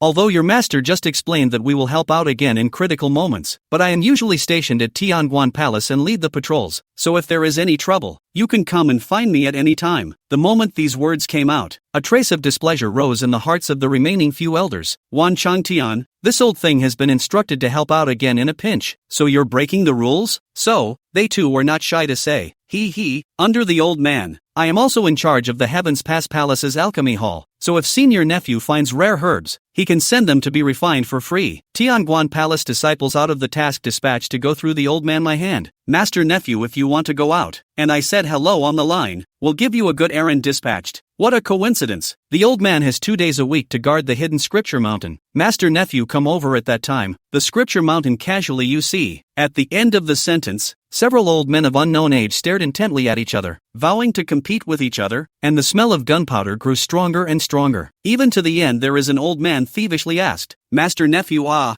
am also similar to your master. Why don't you turn to my door? Before he could finish his sentence, the rest of them all opened their mouths and sprayed him. Shameless old thief. Taking advantage of Wan Changtian's absence to dig in so blatantly. To say you're shameless is light. You're simply corrupting the culture. To cast under my door as well. The old man is to cherish the master nephew. Such a talent is not the line digging things. You guys do not want to spit blood. Bah! Su Yuan held up a reluctant smile and spoke kindly, fearing that they would talk and move their hands. Lei Shen looked at this group of old men who used to be immortal in the past with quite a bit of scalp numbness. As an elder of the Earth Axis Palace, he didn't have much of a friendship with the elders of the Heavenly Pass Palace. At best, they know each other's names and greet each other when they meet. Never seen these old men show such a side. This if to their disciples to see. Afraid is not even more alarmed. The way Lei Xian looked at Su Yuan was even more wrong. Su Yuan persuaded these old men in front of him while noticing the inexplicable and ghostly sight beside him. He inclined his head to look and met Lei Xian's indefinable sight. Being stared at by a sturdy 7-foot man like this, Su Yuan only felt goosebumps all over his body. Then Lei Xian was heard muttering, "Although Tianguan Palace disciples can no longer join Earth Axis Palace, it doesn't say that Earth Axis Palace elders can no longer accept disciples from Tianguan Palace. It was not easy to send those master uncles and master uncles away." Su Yuan then drove away Lei Xian, who was harboring a ghostly sight, and the small mountain where he lived alone was restored to purity. Touching the non-existent sweat on his forehead, Su Yuan felt that being stared at by so many people was even more intimidating than when he had the Demon Lord and the 9-spirit elemental saint in front of him. One step into the heavenly stage, inducing a triple vision, and even 2 palace masters stepping forward at the same time to accept the seat of the palace master's heir. Su Yuan knew that there would be even less peace and quiet after this. However, he was not afraid. It was just that the forces within the swinging demon sword sect were diverse, and all those elders with their own intentions before wanted to get close to them. Those people, for a while, Su Yuan would not pay attention to. Chapter 136, The North Star Sovereign. Compared to these trivial matters within the clan, what Su Yuan missed more was his master and senior sister. Only that they were now trapped in that newly opened star opinion orbit, and there was no more news. In the same situation is also that one fiery red silhouette, in the beginning as a devil marshal, and wearing a fiery red dress like a stranger, only because of the effect of the magic sword cannot get close to each other. Now that I think about it, she was then, her fiery red dress like a wedding dress, her well-groomed face, at the delicate age of her best years, was undoubtedly stunningly beautiful. Thinking of this, Su Yuan couldn't help but smile heartily. From the first moment she met Yushi until the end, she was ready to offer herself. Her heart, it never changed. So is so far. Since we have entered the heavenly ranks, Master's grounding order is considered lifted. In the early morning of the next day, the sunrise waved over the mountains with a hint of purple energy that could not be seen by the naked eye. Su Yuan, who was bathed in the sunrise, had a small sword with a magnificent purple color suspended in front of him. The innate Xian sword, which had been cultivated to the heavenly rank, had already begun to display many divine abilities. The wisps of pure purple chi in the sunrise were attracted by the origin Xian sword, lingering around the sword and being absorbed little by little. Although this pure purple chi could not directly enhance his strength, Su Yuan could feel the breath of the origin Xian sword becoming more and more subtle, and the connection with heaven and earth had vaguely deepened by one point. Looking at this scene, Su Yuan recalled the extremely thin trace of the breath of the opening of the heavens that he had initially obtained. He once stood in the forest as a broken immortal sword for 100 years, relying on absorbing the purple chi of the sunrise and the moonlighted moonrise to accumulate a huge amount of cultivation, but then it relied on the core of the breath of the open sky. Essentially, it was the violet chi and moonlight that fueled the breath of the opening of the sky, thus deriving the majestic cultivation. Thinking of this, Su Yuan planned to try the thin heaven opening breath that he had initially obtained again, wanting to help it grow with the help of the origin Xian sword. That thin sliver of the breath of the opening of heaven loomed in the palm of Su Yuan's hand, and with the help of the origin Xian sword, the lingering violet chi surged along the tip of the sword towards that extremely thin breath of the opening of heaven. Seeing that the breath of the open heaven was gradually assimilated into the breath of the open heaven as the purple chi surged in. Originally, there was only a small wisp of the breath of open heaven gradually filling up. Su Yuan didn't open the champagne at halftime and continued to watch in case there was a repeat of the last time. Last time too, the purple chi was able to assimilate into the breath of opening heaven without any problems, but as much as it assimilated leaked out, and it could not grow at all. This time Su Yuan waited for an incense stick of time, only to see that the breath of the open heaven that filled up did not change and did not leak at all. Just as Su Yuan's eyes flashed with surprise, the breath of the open sky silently shrunk again, as if it were a gas leak, and returned to its original size. There was still that small wisp hovering vaguely in the palm of my hand, still failing. Although he failed, Su Yuan was not discouraged, but instead thought deeply. This time the breath of the opening of the heavens grew in strength and lasted for an incense stick of time before dissipating. Is it not that? This incense burning time, the growing breath of the opening of the sky is also effective. At this time, Su Yuan realized that something in his arms moved slightly, took it out and found that it was the mask of the Northern Ghost Emperor. At this moment, the Northern Ghost Emperor's mask blossomed with a slight reddish aura, appearing somewhat strange. Su Yuan, who was staring at the mask, became more and more engrossed in his eyes, unable to move away from the mask, and the mask he was holding in his hand gradually drew closer to his face. until the mask is put on. The moment he put on the mask, Su Yuan only felt a steep awakening and jerked his eyes open. But when he looked around again, he realized that he was no longer in the swinging demon sword sect, but in a closed dark space, with only a few places with light. Scattered in all directions of the space were exquisitely carved antique tables and chairs, antique in color and value at a glance. Those tables and chairs also had steaming tea bowls filled with tea, with a few leaves of tea floating on the surface. Su Yuan counted. There were a total of 12 sets of tables and chairs, distributed in 12 directions. Right after Su Yuan turned his sight to count the number of tens of thousands of tables and chairs, his sight returned to the initial place and saw that there was a human figure sitting on the originally empty tables and chairs there. The figure had a slender figure, with a furrowed chest, except that her face was covered with a mask of gods and ghosts, on which there were 7 indistinct purple dots that were brightly visible. The woman wearing the mask took a sip of tea. The mask was worn on her face as snugly as her skin. I am the Beidou Star Monarch of the Immortal Court. Has the Northern Ghost Emperor of the Hellmouth been activated as well? What? Su Yuan subconsciously touched his face, and sure enough, he touched a layer of something that did not resemble a normal human face. He came to the nearest table and chair, and looked down at the tea bowl, and a face wearing a mask was reflected in the tea. It was the mask of the Northern Ghost Emperor that he had previously held in his hand. Su Yuan took another look at the woman who called herself the Northern Star Monarch, and found that the mask was made of some unknown material and was quite peculiar, but it completely isolated the probing. Everything else is isolated except for hearing the gender by listening to the voice, strength, looks, etc. are all. But all the same, the Big Dipper couldn't detect him. Everything on both sides is hidden under a mask. Beidou Star Monarch glanced at Su Yuan and slowly said, "This is your first time activating. It seems that there are some things you don't know. No matter, we have also come this way. I'll give you, a newcomer, a brief introduction." The woman wearing the Beidou Star Monarch mask spoke slowly. "I don't know how many star orbits there are in heaven and earth, and no one knows how many hidden opportunities there are in them, but inheriting the inheritance of these ancient immortal gods is considered to be the topmost opportunity. Not one of them. The Big Dipper is an immortal god of the Immortal Court, while the Northern Ghost Emperor is an immortal god of the Hell, and having inherited the name of the immortal god, we are able to gather here and exchange some valuable information from all worlds with each other, in order to each seek some benefits. You should know that different star opinion orbits often have rare things that you can't imagine, and one side of the world may have been transformed from the ancient immortal gods' medicinal gardens, and divine treasures that would make people fight for their lives can be found everywhere inside. Here, too, we won't be probing each other's true identities, and you can do as much as you want with your masks on, even in reality, but be warned, it's definitely risky. Don't think that getting the inheritance of the immortal god is the most powerful person in the world. Some years ago, a mixed-up kid didn't know where to get the mask of the Fire Virtue True Lord, even topped the mask to slaughter 10 or so worlds, directly attracted the great powers to suppress. Alas, it's a pity that the inheritance of the Fire Virtue True Lord can no longer be found. More importantly, we are now in a place that will allow us to cross the dark terrain between the orbits of the star opinions without having to risk getting lost the hard way. When she finished speaking, Hokuto Stargazer crossed her delightfully curvy legs under her skirt, swaying on her toes and gently sipping her tea with a sense of pleasure. "Are you saying that this place can lead to different star opinion orbits?" Su Yuan had calmed down and asked. "That's right, let's say I," Hokuto blurted out, but then lifted the corner of his mouth and said no more. Obviously, it is not wanting to reveal its true location. Su Yuan also understood in his silence that this Beidou Star Monarch did not necessarily come from the 5 realms and 10 heavens. Chapter 137, Who's Pinning Who Down? The Beidou Star Monarch was also unsure of where Su Yuan came from, and refused to reveal any information that might be exposed. Su Yuan looked around. Together with the tables and chairs of the Big Dipper, there were currently a total of 12 sets of tables and chairs. Beidou Star Monarch sat on one of them, and Su Yuan asked, "Here, there are only 12 people?" Beidou Xingjuan smiled. "No, it's the fact that there are only 12 people who are currently qualified to sit down, and that includes you as well." Su Yuan noticed that on the backrest of the ancient wooden chair in front of him, there were 4 big words Northern Ghost Emperor engraved in sullen ancient seal script. Su Yuan looked at the chairs on the left and right, and on the right-hand side was the Tai Thunder Sound Response Harmonization Heavenly Father. This honorific title Su Yuan had an impression only because it had a more famous title. Wang Lingguan, Tai Thunder Sound responds to heavenly honors. Wang Lingguan. Lingguan is a Taoist deity who protects the law. According to legend, there are 500 Lingguan, and Wang Lingguan is the head of the 500 Lingguan, who is the imperial guardian of the law. This is the famous Wang Lingguan, right?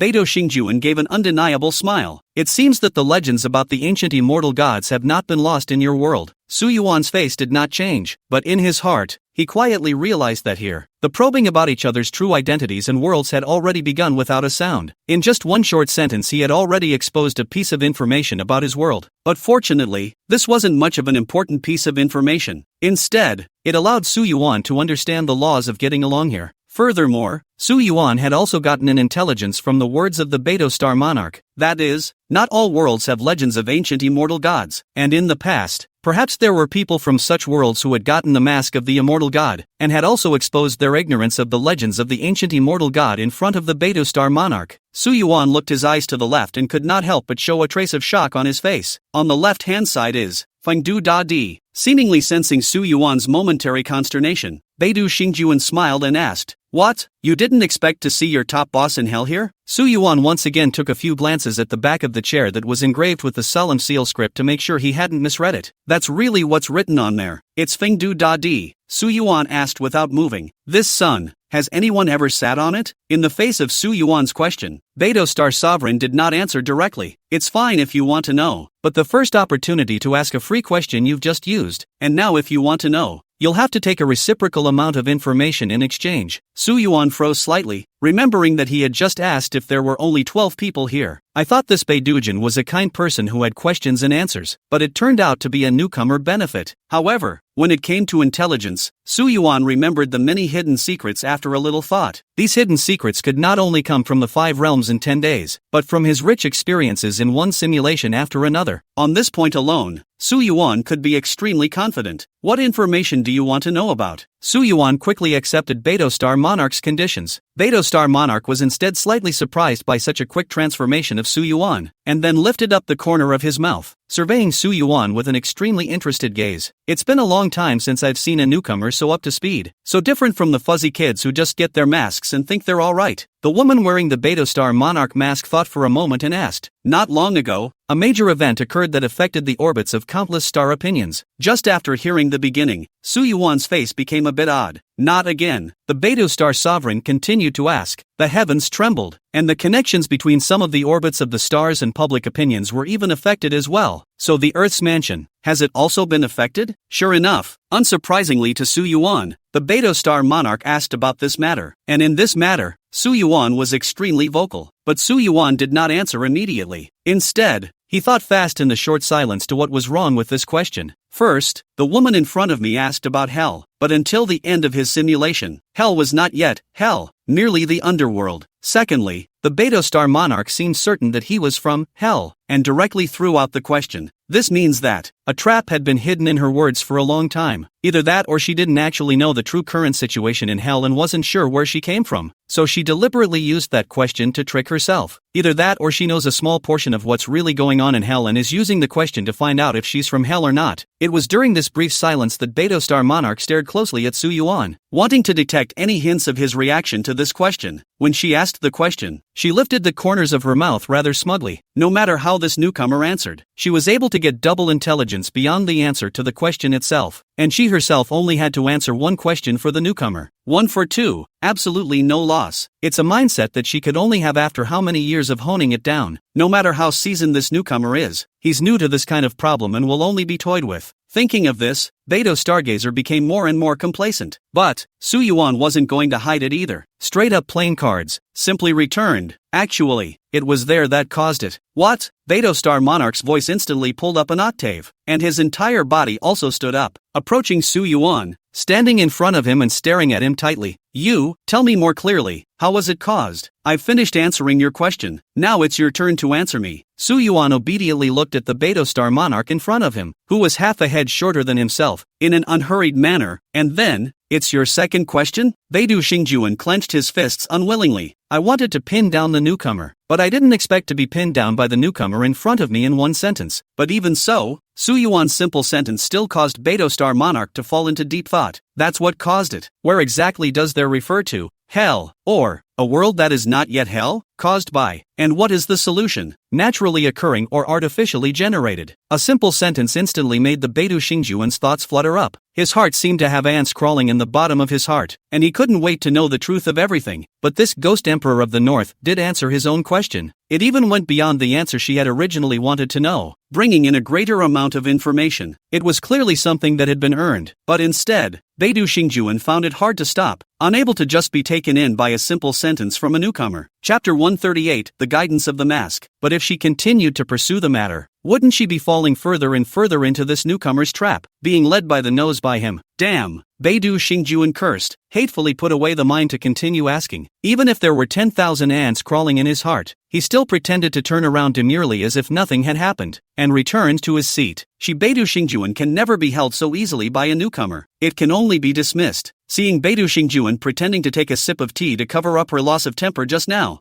Yuan was looking forward to what her expression would be if she knew everything that happened in hell. Now can you answer my question? Beidou Xingjuan finished his tea, cleared his throat, and resumed that complacent with a bit of condescension posture. Since I can run into here, in the future it will also be considered as a person of the same path, and I will not break my trust. That chair has not been sitting on someone, just not long ago naturally, your seat is also. Seemingly in retribution for recovering far, the Dipper's reply was said very briefly. These sittings are natural and present, but at present only 12 are worthy of seats. Yuan swept his eyes at the 12 seats engraved with honorary names, except for the Fengdu Emperor and the Northern Ghost Emperor of the Earth, and the Big Dipper and the Taiyi Thunder Sound Response Heavenly Father of the Immortal Court. The remaining 8 honorary names should all be immortal gods of the Immortal Court, Hell and the Court of Immortals, 2 to 10, and on the seat of the Fengdu Emperor. Who on earth could it be? Yuan looked deeply at the seat of Fengdu Emperor, pushed down his doubts, and tried to exit this space. As Yuan's mind came together, he realized that the image in front of him had returned to the swinging demon sword sect. In the space with 12 seats, the Big Dipper, sitting alone on top of the seat, stared at the place where the Northern Ghost Emperor disappeared and fell into deep thought. This newcomer, it's not easy.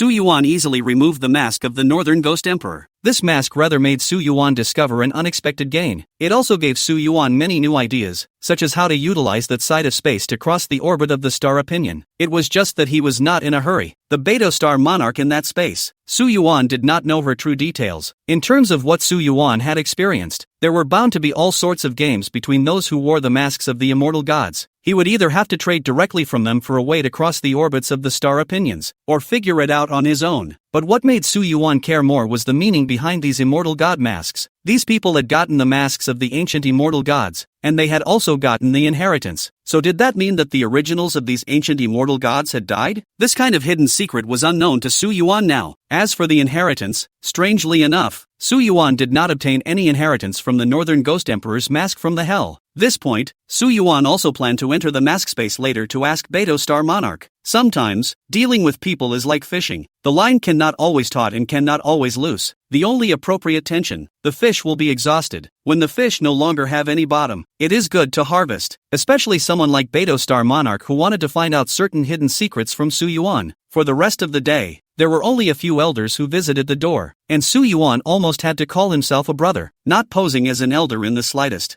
Yuan's surface work was also in place, neither brushing off the face of these elders nor letting them take advantage from himself. After all, Yuan knew that there were some mouths that couldn't be opened. Once the session opens, it draws more than 1 or 2. However, Yuan was also curious as to what these elders wanted to draw closer to him so much for. Seeing that the sun was setting in the west, the last trace of orange-red light fell into the sky, and endless darkness enveloped the entire huge mountain range where the mountain gate was located. Yuan, however, felt the mask of the Northern Ghost Emperor at this moment, vaguely glowing, and when he turned his mask in a certain direction, the heat was more pronounced, like there was something there. Yuan thought briefly and decided to take a look in this direction, but he would not go out of the mountain gate range. Without much hesitation, Yuan leapt down from the mountain peak, and the innate Xian sword that emitted the color of magnificent deep purple appeared at his feet, carrying him along with the sword. The heavenly rank of the innate Xian sword meant that Yuan's strength had reached the level of the 5th rank. Although he was unable to step into the air like a martial artist or immortal cultivator of the same rank, he had the method of flying with the sword that uniquely belonged to a sword cultivator. The swinging demon sword sect at night. there were quite a few less people than in the daytime. There were already quite a few elders with disciples heading to the newly opened star opinion orbit. There were quite a few less people in the sect, and at this point in the night, it looked incomparably cooler. Some of the disciples who returned to the clan saw the long sword of magnificent purple flying in the face, and the purple color was so rich that it was incomparably stunning to look at Yi in the night.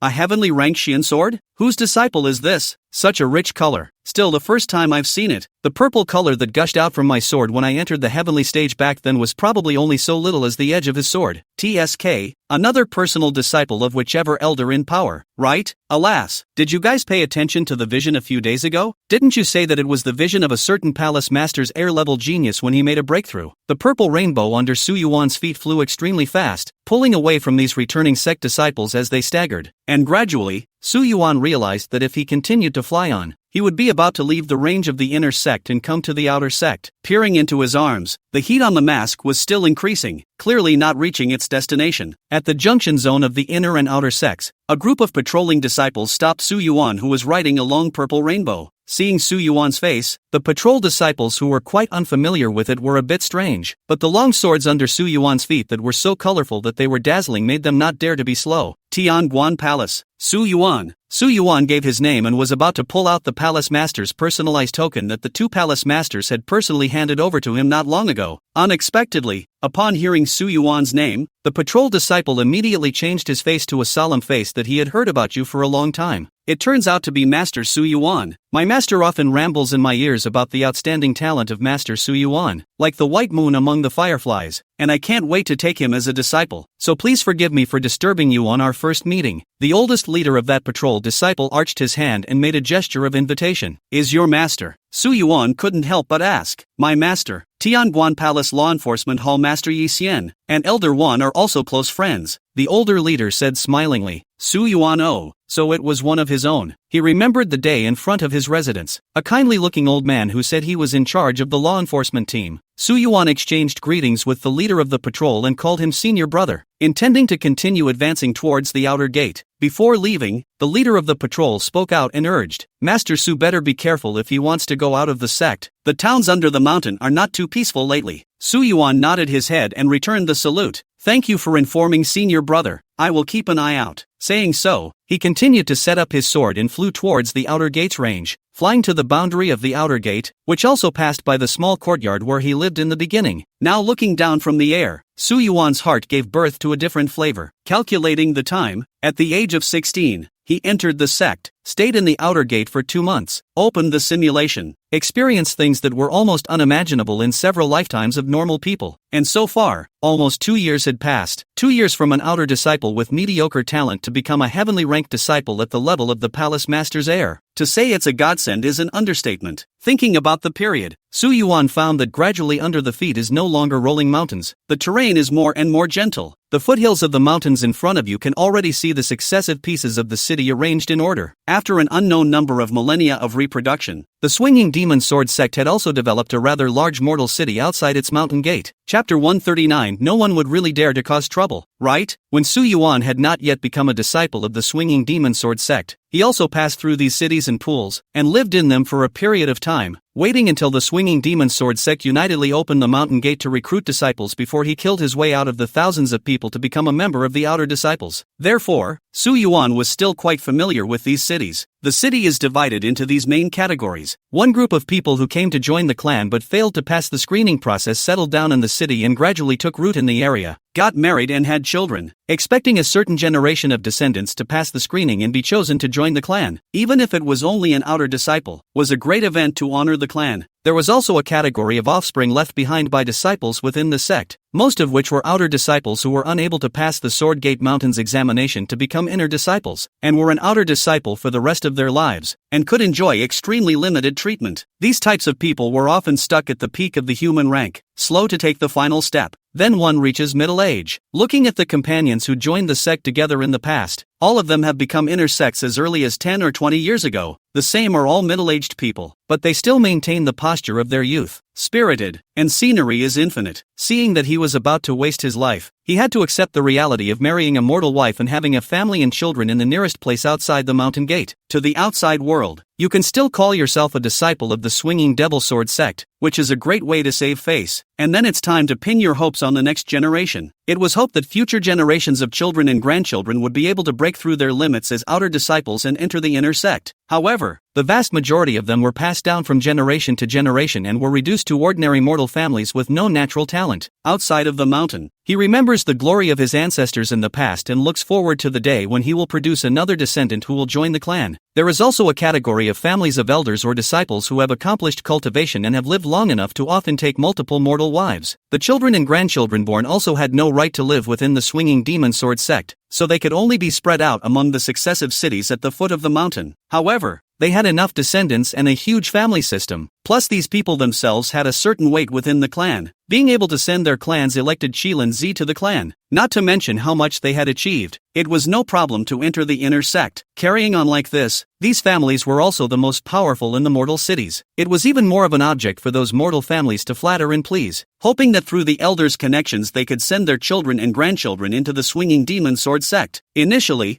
Yuan had also heard some rumors in the city that certain underground markets in the city were selling some so-called secret books at high prices to be able to be picked up by the elders of the sect in an alternative way. Yuan even thought at that time that if he didn't pass the screening for 5 consecutive years, he would go and save up to buy the secret book. You have to enter the swinging demon sword sect even if you have to smash the pot to sell the iron, for no other reason than the trees are big. Now that he thought about it, Yuan didn't expect that he had killed his way out of hundreds of people on his first try, and became one of the group of disciples who had passed the outer gate screening. Although the final result showed that Yuan's natural talent was mediocre, it was also compared to the other dazzling geniuses that were selected together. The swinging demon sword sect, as the supreme sect that unified the entire swinging demon realm, its selection criteria was not that easy, and those who could enter the supreme sect were not mediocre. Moreover, Yuan had relied on his own efforts and had killed his way out from the countless number of heavenly prides that were like the carp of the river. It's not easy. Seeing that flying further was going to be out of the swinging demon sword sect's range,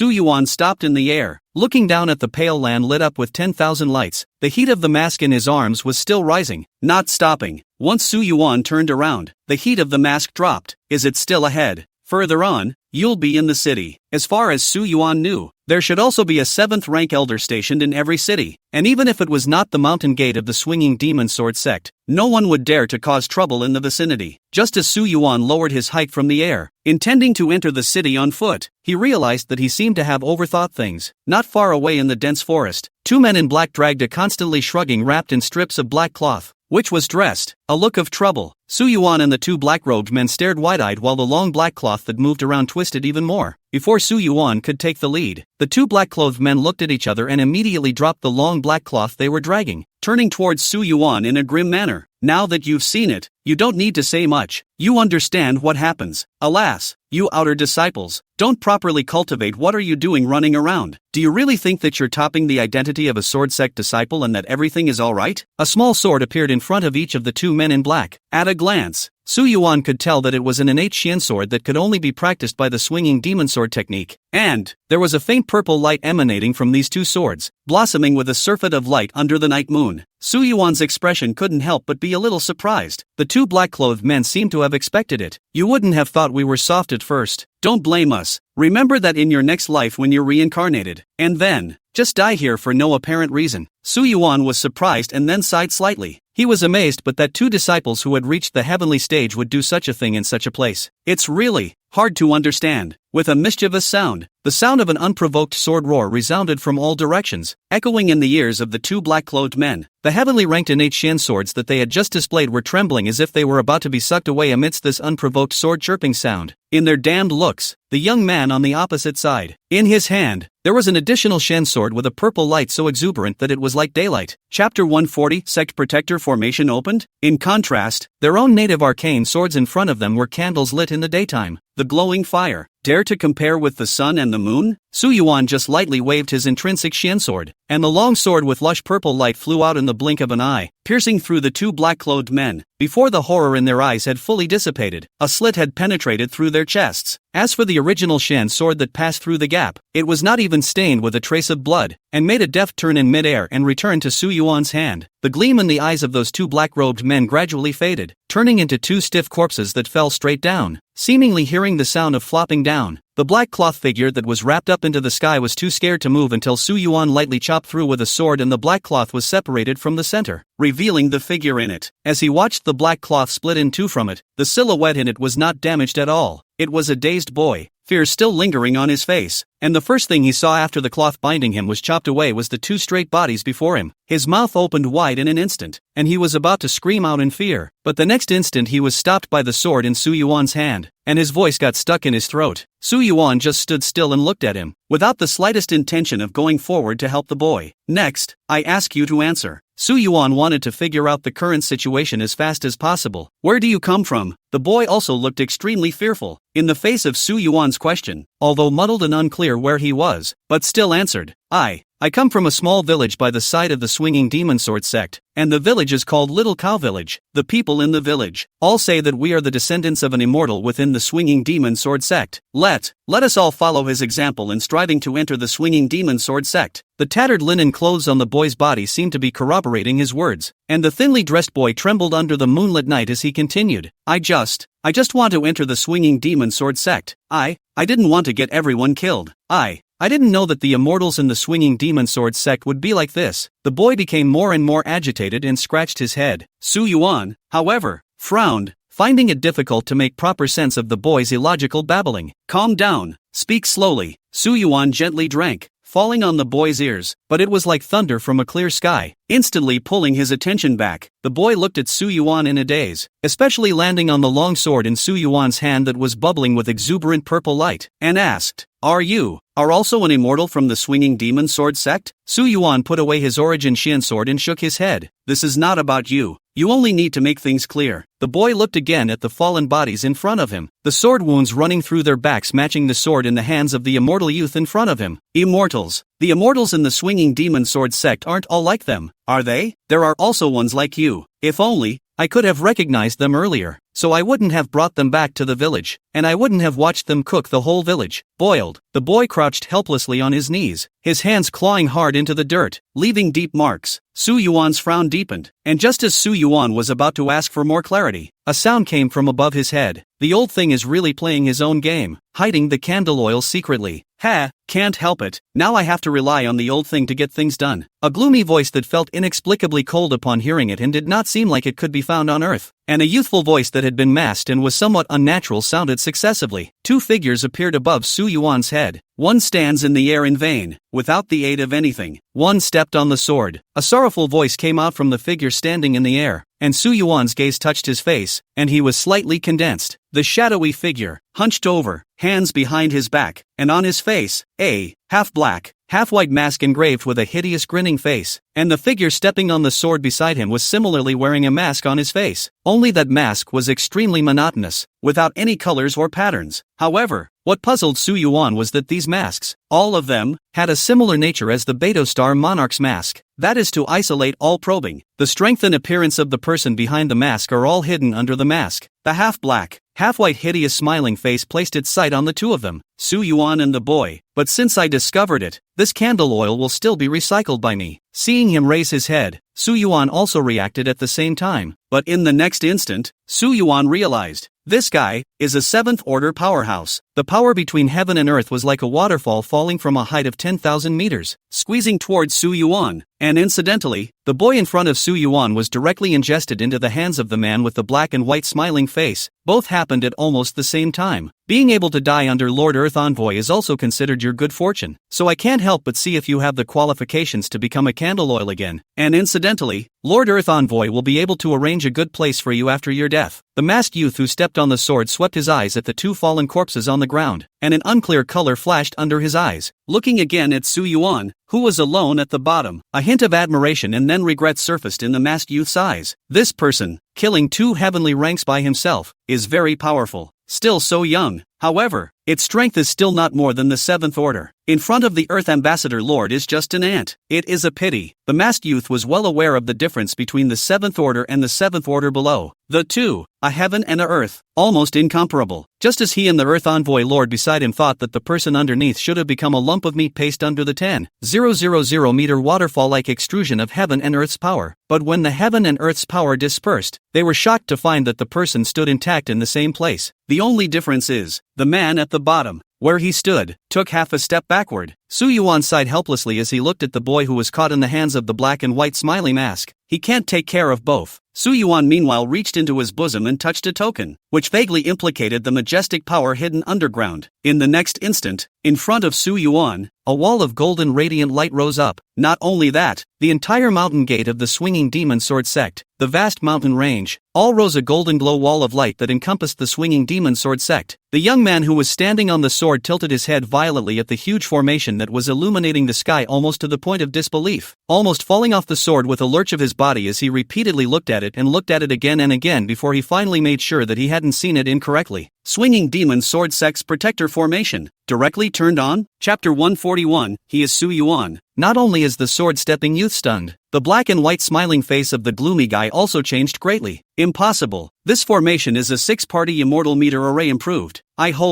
Holding a fragment of the 6 directions immortal instrumental grand formations array disc himself, he was able to act around the grand formation without being judged as an intruder by the grand formation, and there was no way to trigger the grand formation at all. The youth who stepped on the sword violently looked down at Su Yuan underneath, associating Su Yuan's action of retreating half a step, and that appearance of knowing that he was still emboldened in the face of a 7th order powerhouse. He coldly said, "It's you." Alas, I was originally thinking if it was really as effective as the secret brief imparted by the Palace Master said. It seems that the Palace Master really didn't lie to me. If he hadn't encountered a 7th ranked powerhouse, Su Yuan wouldn't have wanted to use the Palace Master's transmitter's token. After being given the heirloom token by the 2 Palace Masters on that day, they later sent someone to instruct them on a few things, while leaving behind a secret brief. One of them recorded a matter that was set down 1,000 years ago, and it was also not decided that the heir of the Palace Master of the Inheritance was qualified to drive the patriarchal grand formation on behalf of the palace in case of emergency. The sword-treading youth stared at Su Yuan's face, and combined with all the current matters, he suddenly realized something. In an instant, his breathing became extremely rapid, and there was even a hint of unwillingness as he questioned, "Are you Su Yuan?" Oh, Su Yuan did not expect this person to know his name. He was usually a deep and simple person, and did not wander around the clan. Even if someone knew his name, it would be difficult to match it with others. Seeing Su Yuan's reaction, the sword-stepping youth became more and more certain, even shouting to the sorrowful black and white smiling face beside him, "Lord Earth Envoy, he is Su Yuan. Kill him. He is currently only at the heavenly stage. Tianguan Palace, Law Enforcement Hall. Hair white, eyes as kind as the elders of the family Yixian, one-handed pen on the table to write down the big words like clouds and flowing water. Ink-soaked white paper. Every stroke is exceptionally sharp, and even vaguely through and face completely inconsistent with the murderous spirit. A whistling sound suddenly came from outside the door, and a jade slip rustled through the disciples guarding the door and landed in front of Yixian. This sudden accident, directly making his brush deviated from where it should have landed. This is like a stain. How to see how harsh. Originally extremely perfect a word because of this little deviation, and directly ruined. Yi Xian's kind brows became filled with anger in an instant, slamming his brush on the table, and the guard disciples outside the door who heard the commotion rushed over apprehensively to wait for Elder Yi to rebuke them. The disciples guarding the 2 gates looked at each other, and their hearts were in fear. Elder Yi of the Law Enforcement Hall was notorious for his violent temper, and was also the easiest to confuse. Many Law Enforcement Hall disciples would be fooled by Elder Yi's kind old grandpa-like face at the first sight of him, and when they made a mistake, they would understand why Elder Yi was able to sit in the position of the Law Enforcement Hall. Seeing that the brushes were all slammed on the table, destroying all the originally written words, the 2 knew how angry Elder Yi was this time. After all, that is the incomparable precious East China sea green wood paper. The ink is also Huayan Mountain Ink Pool 1 out of 10,000 golden ink. But the next instant, the jade brief emanated a surfeit of light, from which came a voice. The 2 disciples guarding the door knew on hearing the voice. It was not Elder Yi's personal disciple, the senior brother who was on patrol duty today. Master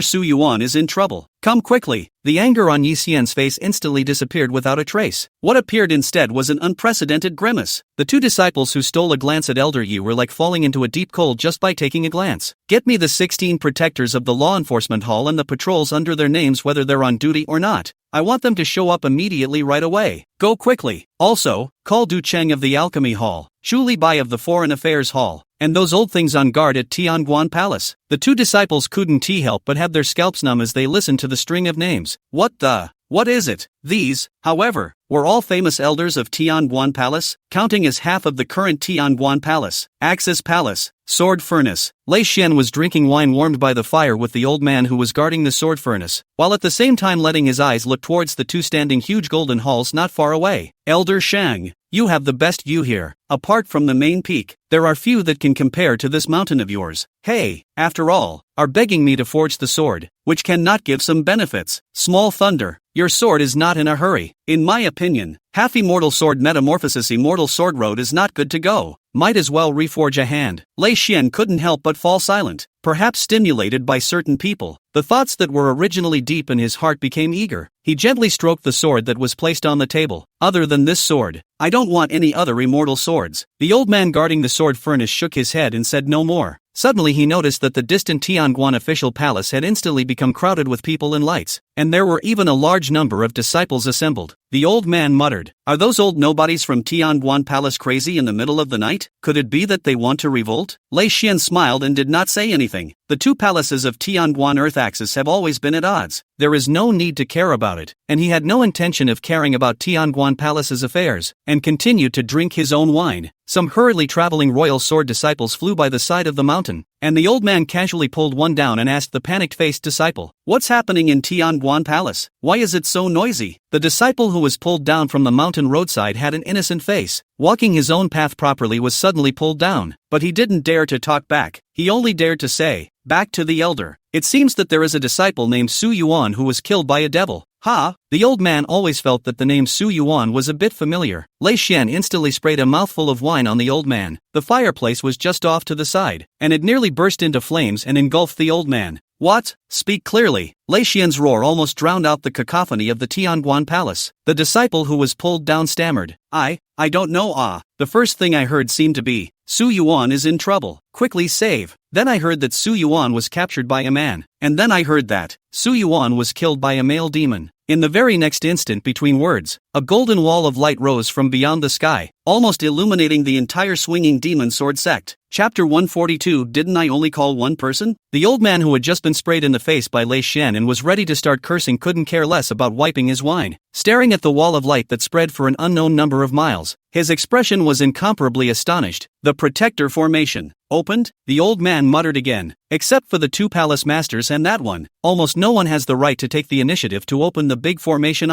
No, that's not right." The old man suddenly remembered something and his expression became grave. "There is another exception." At this time, he also remembered the name Su Yuan. "This is not the kid who took out the immortal sword from the Sword Valley a year ago." Lei Xian snapped up the sword on the table and asked the disciple who had been pulled down to lead the way, not realizing that the old man on the side in the next moment reacted even more fiercely than he did. The old man who was originally concealed under the loose robe stood up violently, and under the agitation of the chi energy, the upper body's robe snapped inch by inch, revealing the muscles underneath which were so strong that they were 2 chips more prevalent than Lei Xian. The old man casually drew a reddish sword from the fireplace, weighing it lightly in his hand as if it were nothing. The old man's sword has not been unfavorable as well. What kind of devil dares to spread wildness in my swinging demon sword sect's territory? With that said, relying solely on the strength of his legs, he slightly curved his legs and catapulted out of the mountain, ringing the air with a series of explosions. Lei Xian froze. Since he joined the clan, he had seen Shang Lao clanking and casting swords on this mountain the whole day. When had he ever seen Shang Lao have such a reaction? However, he suddenly remembered something and hurriedly asked the disciple he was holding in his hand, "In which direction did Su Yuan go out?" "It seems like, be that way." The disciple pointed in a direction. "Hey no, Shang Lao, you ran backwards. Come back quickly." Su Yuan sensed a movement behind him, but he did not turn around. Instead he was still staring at the two in the air, his gaze full of cold scrutiny. As the golden wall of light rose out of thin air, the sword-stepping youth beside the black and white smiling face was still urging eagerly, "Lord Earth Envoy, if you miss this time, you may never have another chance. Why not take a risk?" The Earth Ambassador hesitated. The fragment of the hexagonal immortal instrumental grand formation disc held in his hand, on the contrary, does. However, right at this moment, From the direction of the mountain gate came 20 to 30 majestic auras capable of influencing the chi of heaven and earth. And that one, even more so, was waving his cultivation like no money at all, stepping in the air at a rapid pace to encircle towards this place. How come so fast? Even if the big formation has just started, it is impossible to immediately lock this place. Black and white smiling face at this time fiercely turned his head to stare grimly at the side of the stepping sword youth. That gaze, hate to throw it into the 18 layers of hell, forever suffer the torment of the burning heart of the inflammation. This is clearly a trap.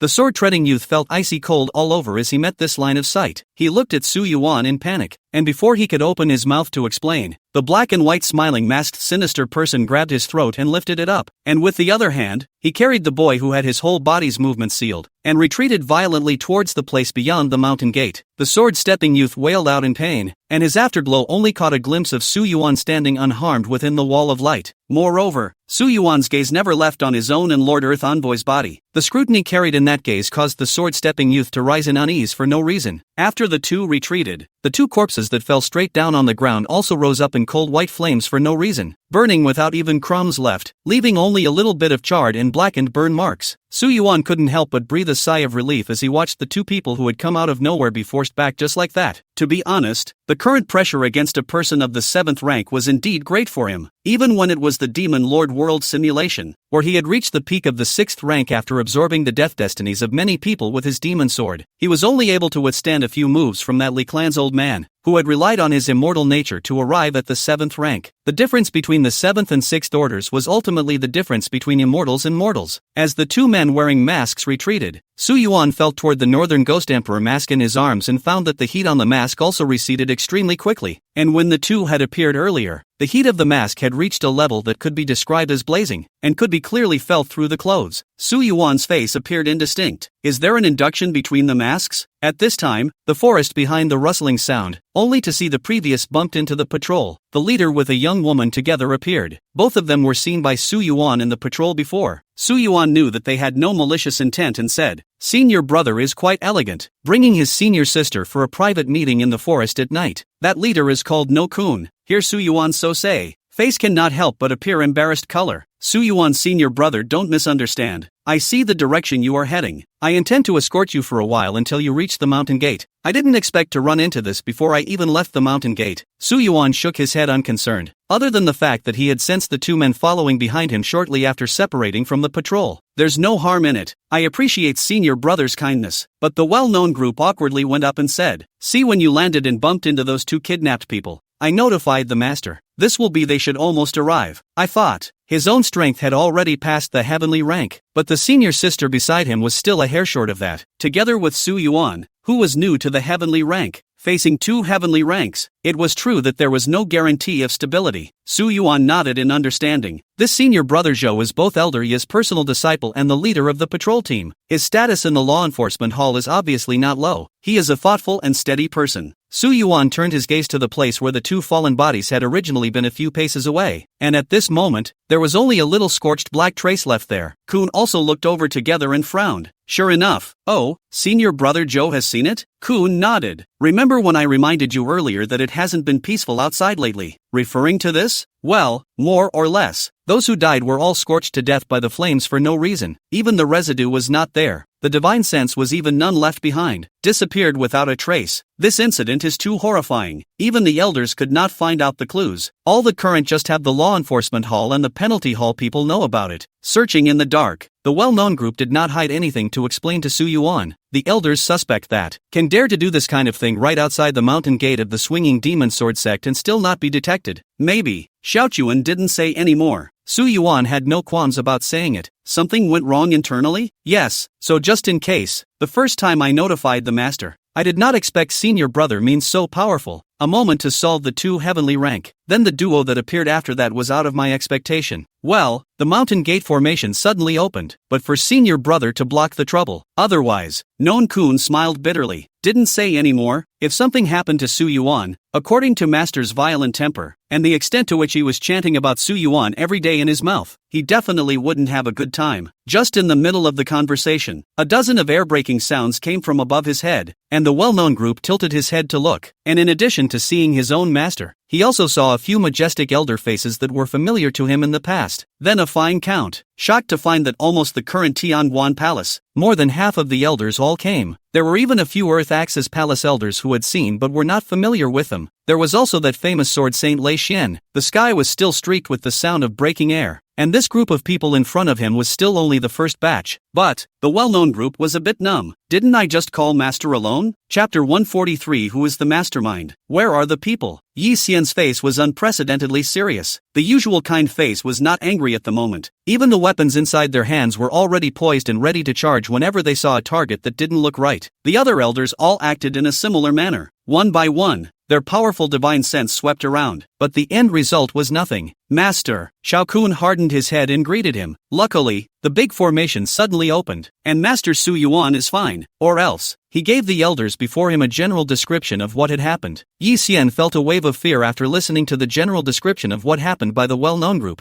followed by even greater anger. Assholes, you don't even know that the entrance of your own clan has been touched in. What do you patrols do for a living? The other Tianguan Palace elders came up and advised. Elder Yi, don't get angry. This matter isn't all about the patrol. Elder Yi, this matter is quite strange. Perhaps we have to think long and hard. Old Yi, as long as Master Nephew Su Yuan is fine, it's good. Otherwise that old thing Wan Chang Tian will come back and have to fight with us. They were all called up by Yi Xian in a panic. Su Yuan also stepped on the deep purple-colored Xian sword to come in front of the elders. Many of the elders' faces were extremely familiar. All of them met on the mountain that day when they crossed into the heavenly steps. Su Yuan saluted one by one to express his gratitude. Even the several unknown elders of Tianguan Palace and Earth Axis Palace also did the same, and made their courtesy to the right place. This scene immediately drew quite a worthy response from the elders who had come to help. Can that be the stance that a heavenly ranked Xian sword should have? Elder Shang by Lei Xian's side stared at the brilliant deep purple Xian sword under Su Yuan's feet in amazement, and then commented to Su Yuan, to have this kind of talent and yet know how to be courteous is truly rare. Its future achievements will be no less than yours, Lei Xian said, laughing and shaking his head. Elder Shang, for a moment I couldn't tell whether you were putting him down or elevating me. He. Anyway, this kid, interesting. Although he didn't catch that so-called devil, it wasn't a wasted trip. Shang Lao was quite pleased, and after saying that, he frowned again. It's just that there are people of the 7th rank outside the mountain gate but they are not detected. There is indeed a problem. Elder Shang, what you mean is, Lei Xian also quickly realized the reasoning behind Shang Lao's words, but neither said anything unspoken. He first looked Su Yuan up and down a dozen times to make sure that Su Yuan was really unharmed before he was relieved. At this time from the direction of the inner gate appeared again continuous air-breaking sound. Thousands of traces across the sky in the night at first glance. Where are the thieves? An old man with an ancient face at the head of the group asked aloud to the elders below who had arrived first. Qingchuan introduced Su Yuan. This is Elder Kongbo who is in charge of the penalty hall. Those are the law enforcement hall and penalty hall disciples of my Tianguan Palace. Seeing that the large troop had arrived, Yi Xian returned to the old man with the ancient face, and the two of them discussed something. Soon after, another batch of disciples with the same number but different robes came, and their leaders were likewise two old men. The Earth Axis Palace's Law Enforcement and Punishment Second Hall is also here? After all, such a big commotion. Even the mountain gate array was opened. It's impossible for the Earth Axis Palace to remain unheard. Rather, next, the sect is afraid that there will be a tremor. Not long after, the four old men leading their respective disciples seem to have deliberated the results, and Lang Lang's voice instantly covered the entire swinging demon sword sect. The heavens pass Earth Axis 2 Palace executes the Palace Master's order that during the opening of the mountain gate array, disciples will only enter and stay out, and except for the elders and the disciples of the Law Enforcement and Punishment 2 halls, they will blockade the airspace of the sect and will not be allowed to ascend into the air, waiting for the blockade to end. So hoary was the voice repeated several times. All the disciples of the swinging demon sword sect heard it, and in this moment were startled, not knowing what had happened. As the order was given, the law enforcement and punishment disciples in the air ran to various places under the leadership of their respective leaders. In the air of the swinging demon sword sect, a stream of light streaked through the air as those disciples from the law enforcement hall and the punishment hall began to search every suspicious place. Su Yuan watched it all happen in front of his eyes, and then Yi Xian brought Compact to him. You are Su Yuan? The ancient-faced Compact scanned Su Yuan. His eyes were as if he was scrutinizing a prisoner. Can you make sure that every word you say is not false? Qingchuan was the first to speak up. Elder Kong,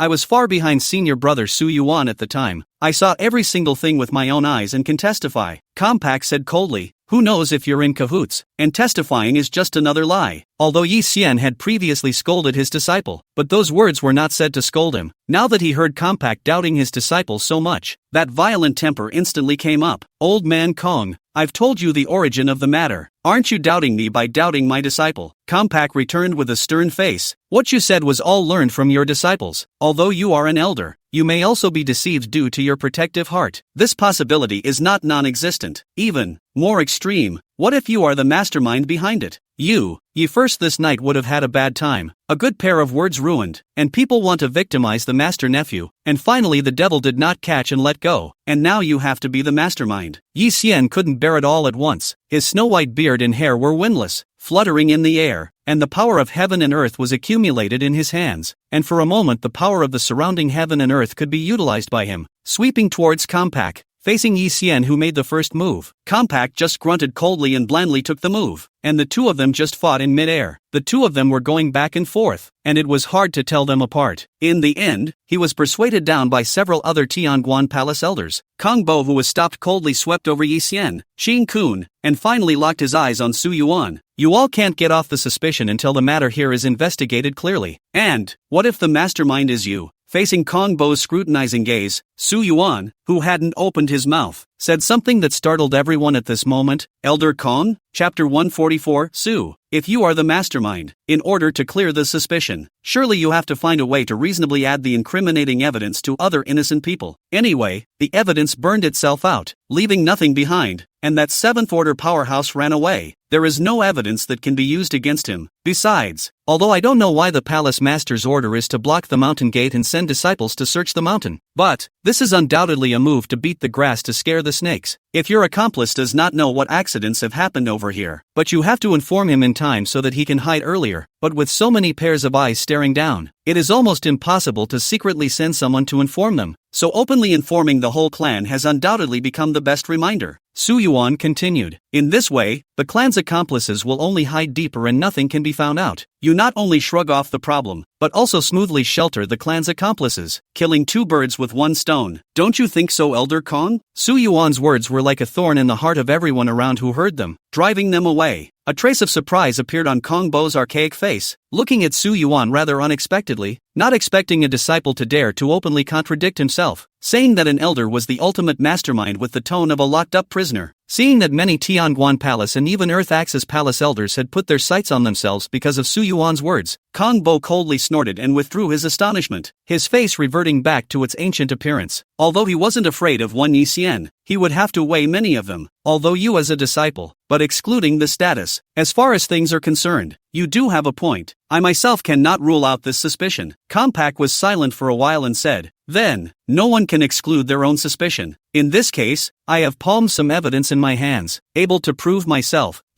I can't give you explicitly. Compact's words made Su Yuan, who had caught a hint of a clue, suspicious once again. What just happened in front of his eyes instantly made Su Yuan surge with a strong suspicion, and even more so, under Kong Bo's statement, he immediately suspected this head elder of the penalty hall of Tianguan Palace. But now, Elder Kong said it wasn't him. Although Su Yuan did not know what exactly was the evidence in Elder Kang's hands, his intuition made Su Yuan feel that the traitor within the clan who was in cahoots with that black and white smiley masked 7th-ranked person might not be Elder Kong. However, this possibility still cannot be ruled out, but it can only be used as a suspicion. It is not possible that what Elder Kong said is what he said. He said that he has evidence that cannot be expressed. Su Yuan similarly also said that he has evidence that cannot be expressed. But right now, Su Yuan had empty words and no evidence to prove himself, unless the traitor within the clan will be uncovered. Although Su Yuanda did not take the words of an Elder Kong to heart, even if Elder Kong was suspicious, it was useless. However, when Su Yuan thought of that sword-treading youth pointing to let that black and white smiling face kill himself, he still felt that there were some things that were better to find out. Su Yuan said, Elder Yi, Senior Brother Zhou, the mountain gate formation has been opened, and it's only for entry and exit. Is it possible to do a lineup to find out which disciples were still inside their respective residences yesterday or the days before, but are not there tonight? Elder Yi also regained a trace of calmness at this time, although still staring indignantly at Compact. After a little thought, he still said, the number of disciples within the range of the big array is a full 500,000 huge, heavenly ranked disciples, 200 or 300 years of more than a dozen generations of people cumulative. There are tens of thousands of people, a short period of time. It's hard to do the checking, and, although it's only in and out, but disciples entering the clan, as long as they send the elder to blockade the various major roads and dangerous paths, and blocking off the airspace, it is still possible to manage to know which disciples have returned. Perhaps we can start from this point. Oh, Su Yuan pondered slightly. What Elder Yi said is extremely true, but this is something that those clan colluders outside the mountain gate can probably think of, and will certainly not return during this time. Kong Bo interjected at this time. Are you trying to start with that disciple who was engulfed in flames? It's useless. Countless disciples go out every year. They must have found a good excuse before coming out, and have long been reasonably absent from the sect. It's not all. Su Yuan always felt like he wasn't overlooking any clues. That shady man and the sword-treading youth. Seeing that Su Yuan had no more words for a while, Kong Bo shook his head. Discussing on here will not help. If you can find evidence of my guilt in Kong Bo, I will be waiting for you anytime inside the Tianguan Palace. After saying that, he headed towards the place where Su Yuan had previously encountered the black and white smiley masks, surveying the charred black traces left by the two bodies engulfed in the strange flames through the light of the Great Formation. Elder Yi and the other elders who were friends with Wan Shan Tian also came back to their senses at this time. Master Nephew Su Yuan, you don't need to care about old man Kong. He has that temperament. He recognizes death. There's no need to put some words in your mind. Don't worry, can I not trust Wan Changtian's disciple? Senior nephew Su Yuan, with us here, you will be fine. Humph, if old man Kong wants to move master nephew Su Yuan, he has to ask the two palace masters if they will agree first. Su Yuan responded one by one and returned to his residence along with the elders. Only a trail of streams of light flying across the sky showed that the turmoil of this matter would continue for some time. After about half a month's time, during which time everything was fine with Su Yuan, perhaps because of the impact of this unexpected event, those elders who wanted to flatter him also had no time to come to the door. He had a rare moment of clarity instead. It was also at this time that the mountain gate grand formation gradually dissipated as well, and the sect's blockade was gradually lifted. After all, it was impossible to keep blocking the sect to maintain the operation of the Grand Array, and this consumption was not a trivial matter that could be casually ignored for the swinging demon sword sect. With the lifting of the blockade, news began to come in from outside the sect that had not been available before. One other item caught Su Yuan's attention. There are several remote villages where people have disappeared without a trace, and there is a pile of burnt-out firewood ashes in the center of the village. One of these villages is called Calf Village. Because of this, the elders stationed in the city outside the mountain gate also went to search the village and found nothing. But just as the resident elder of one of the cities was on his way back to the city, he was attacked by the man in the mask, and the elder made a move to capture him, only for the man in the mask to ignite a bizarre flame that burned everything without a trace, leaving nothing behind. When Su Yuan heard this news, he asked the well-known kun who had sent the news, "Senior brother Zhou, which elder is this?" Qingxuan said, "This is Elder Su Changfeng Su, who is stationed in Sujia Town near Shaoniu Village. Sujia Town is where the Su clan has the most people. The Su clan was a big clan hundreds of years upwards, and there are several people in the 7th rank within the clan, but nowadays there's only one person, Elder Su, who applied to be stationed in Sujia Town due to his old age, and so the clan arranged for him to be stationed in Sujia Town." Chapter 145, Candle Oil Eyebrows. Calf Village? Su Yuan recalled that the boy who was kidnapped that night was talking about Little Cow Village in his mouth. The boy was taken away, and Su Yuan had a heart. Su Yuan still had the strength to face two people of the heavenly ranks, but when facing the 7th-ranked powerhouse, he could really only defend himself. Even that day, if he had been a little more reckless and crossed the mountain gate boundary, he wouldn't necessarily even be able to defend himself. "Has senior brother heard of candle oil?" Su Yuan asked the well-known kun across the table. As the patrol leader and Elder Ye's personal disciple, Qingxuan had deep connections within the sect and was much better informed than Su Yuan. However, the well-known group heard these two words, also could not help but frown. Candle oil. There is really no, since Su's senior brother asked, certainly not the usual use of the candle-burning oil droplets. This should be a special reference to the name of certain things, but what things can be used on the candle oil, since the well-known group did not know either. Su Yuan shook his head. If senior brother Zhou doesn't know either, there is no need to make a wild guess. The probability is that you won't be able to guess correctly. However, Qingxuan refused to give up. "No, wait for me to go back and ask around." Some disciples of the law enforcement hall often hang out in the underground market in the city outside the mountain gate. They might know about it. Good, then I'll be counting on Senior Brother Zhou. After returning, he came to Su Yuan again in just half a day. Senior Brother Su, the candle oil you asked about has some eyebrows, so I don't know if it's the same thing. Oh, Su Yuan, who didn't hold much hope, didn't expect that he had really inquired about something for the well-known group. Some people say, recently in many of the marketplace more than a group of people. They are everywhere to collect what? Collect before. We'll also use a strange container probe to determine after they will buy, and then we'll also ask the seller things from where to get. Some sellers are reluctant to say. They have coercion, half enticement, with a heavy money to buy. The well-known group narrated the news from other places, because this group of people acted too strange, leaving a deep impression. Some people were curious and had secretly followed, overheard them talking about the word candle oil. Like this? Su Yuan mulled over the message, and the well-known group excitedly said, "You know what's even more explosive?" The tailing people realized that all these people eventually returned to a place to go. The excited look of Kun looks like he knows the secret. That place, called Su Family Town. Su Family Town. Su Elder previously not encountered the masked person's attack. According to him, captured the process of that person, incinerated, nothing left. Here, there must be something fishy. Well, listening to you say this is true. Seeing the clues pointing to Su Jia Town, Su Yuan had a feeling that Su Jia Town was definitely not involved, but it was hard to say what exactly was involved. Did you tell Elder Yi about this news? Knows. The group nodded. This news is considered to be the master told me. Those senior brother has been a step ahead to tell this news to the master. Now, the master, Elder Kong and the Earth Axis Palace's 2 law enforcement, punishment elders are ready to go together to Su Jia Town to investigate a stone. I came to also is to invite the senior brother to join together. After all, if you searched for any clues, but also to be sure of the senior brother. After all, this matter is all because of Su Yuan. Many clues are based on Su Yuan's oral statement. The well-known group came to invite is also authorized by Elder Yi, since the 4 elders had joined forces, and Elder Yi was even someone who could definitely be trusted. Su Yuan agreed after a little thought. Good, but I have some preparations to make before I go. Seeing Su Yuan's promise, Jing Kun said, "No problem. I'll go back and tell Master first. We'll gather in front of Tianguan Palace in a quarter of an hour." Good. Su Yuan sent the well-known group away. Although it was said that Elder Yi was there, Su Yuan still felt that he had to prepare a few more hands. Thinking of this, he ran in a direction. In front of the Tianguan Palace, the kind-faced Elder Yi with a group of carefully selected law enforcement hall disciples stepped in mid-air. Next to the ancient-faced Elder Kong, with a group of disciples with uniform clothing and a neat team. Each of these disciples tensed their faces, and there was a hidden aura of murder coming out. The disciples of the 2 parties stood on either side of the well, so distinct that they could be distinguished at a glance. Further away, there were disciples from the law enforcement and punishment halls of the Earth Axis Palace. Elder Kong silently counted the time in his mind, and after waiting for a while, 2 silhouettes flew from the Earth Axis Palace in the distance. The 2 elders of the Earth Axis Palace. The 2 elders flew in front of Yi Xian and Compaq and arched their hands. Their manners did the job, but their words were full of impatience. Yi Xian, Kong Bo, how come you people from Tianguan Palace are moving one step slower? Going late. Being informed by the thieves, you'll have to pounce again. Why don't we, Earth Axis Palace, take the first step, and you guys can just pillage for us at the back, so that we don't have to rob and attack when the time comes. Don't worry about it, we'll leave some credits for you guys. Being trolled by the 2 elders of Earth Axis Palace, Yi Xian's face did not change at all and did not put the 2 in his eyes, but it was Kong Bai who could not help but raise his eyes to Yi Xian and said, Elder Yi has to wait for someone, there's no way around it. As the same elder of a palace, he can't abandon his fellow elders. Hearing what Compaq said, Yi Xian smiled and laughed. That kind eyebrow with the smile, how to look, how amiable. But those who are familiar with Elder Yi know that this is Elder Yi's unique skin smile. Elder Kong, in such a hurry to catch the thief? It can't be that you're afraid that if you go late, the thieves will be captured by the people of the Earth Axis Palace and implicate yourself to be exposed, right? After all, it's better to catch it in your own hands to stabilize it. Elder Kong snorted coldly, his face tensed up even more. That way, he disdained to say more than a single word to someone like Elder Yi. Instead, it was a female disciple behind Elder Kong who spoke out. That female disciple had a head of hair tied behind her head, was covered in pitch black armor, and carried a long spear in her hand. Looking extremely competent and heroic, she greatly voiced out, Elder Yi, my master, he is definitely worthy of the clan and cannot be someone who would do such a thing. In addition, in front of the Earth Axis Palace elders, my master doesn't want to damage the face of Elder Yi, who is also a member of the Heavens Pass Palace, lest he be looked down upon by the Earth's Axis Palace. When these words came out, those 2 Earth Axis Palace elders laughed out loud. Yi first, you are not as good as a little girl child who knows how to do things. Other little girl child is not more than you, a small family greatly. Yi Xian, that temper of yours needs to change. Hearing this, Compact's face couldn't help but loosen up and tense up less tightly, his gaze vaguely glancing at Yi Xian, seemingly pleased. Yi Xian, who noticed Compact's gaze, knew that this old thing was definitely intentional, singing one white face and one red face with his disciple, demeaning himself both explicitly and implicitly, and saying that he didn't want to damage his face. Heck, it's all excuses. After saying that, Yi Xian fiercely turned back to look at the well-known Kun who was chatting with the female disciple. That female disciple was teased by the well-known Kun and covered her mouth with a coquettish smile, and the subtle atmosphere between the two couldn't tolerate a second person anymore. Yuan suddenly winced, somehow, and then met Master's cold line of sight, his heart thumping. He who was familiar with his master knew that his master was holding back his anger, but in reality, he had already reached the extreme of anger. Yuan squeezed the female disciple's small hand, signaling her to be quiet. This made Yi Xian feel even more angry. Look at the eloquence of other people's disciples, and then look at your own disciples. Yi Xian, Compact, since you guys still have to wait, we'll go ahead. Time is not on our side. The two palaces of the heavenly pass and earthly axis are not separated, and our credit is yours. Just as the two elders of the earth axis palace waved their hands and prepared to take their leave first, there were two black shadows approaching at great speed in the distance. When it came close, one of the figures arched his hand and said, "Sorry to be late." Chapter 146, Blockade of Sujiao Town. The two elders of the Heavenly Pass Palace plus the two elders of the Earth Axis Palace couldn't help but freeze when they saw the two silhouettes coming. One of them, Yi Xian and Compact, were familiar with each other, and Su Yuan's great name had spread like wildfire among the elders. The other person, the two elders of the Earth Axis Palace, were even more familiar. Lei, Elder Lei? The person who came with Su Yuan was Lei Xian, that burly body type, wearing a fur, like a woodcutter dress. Who does not know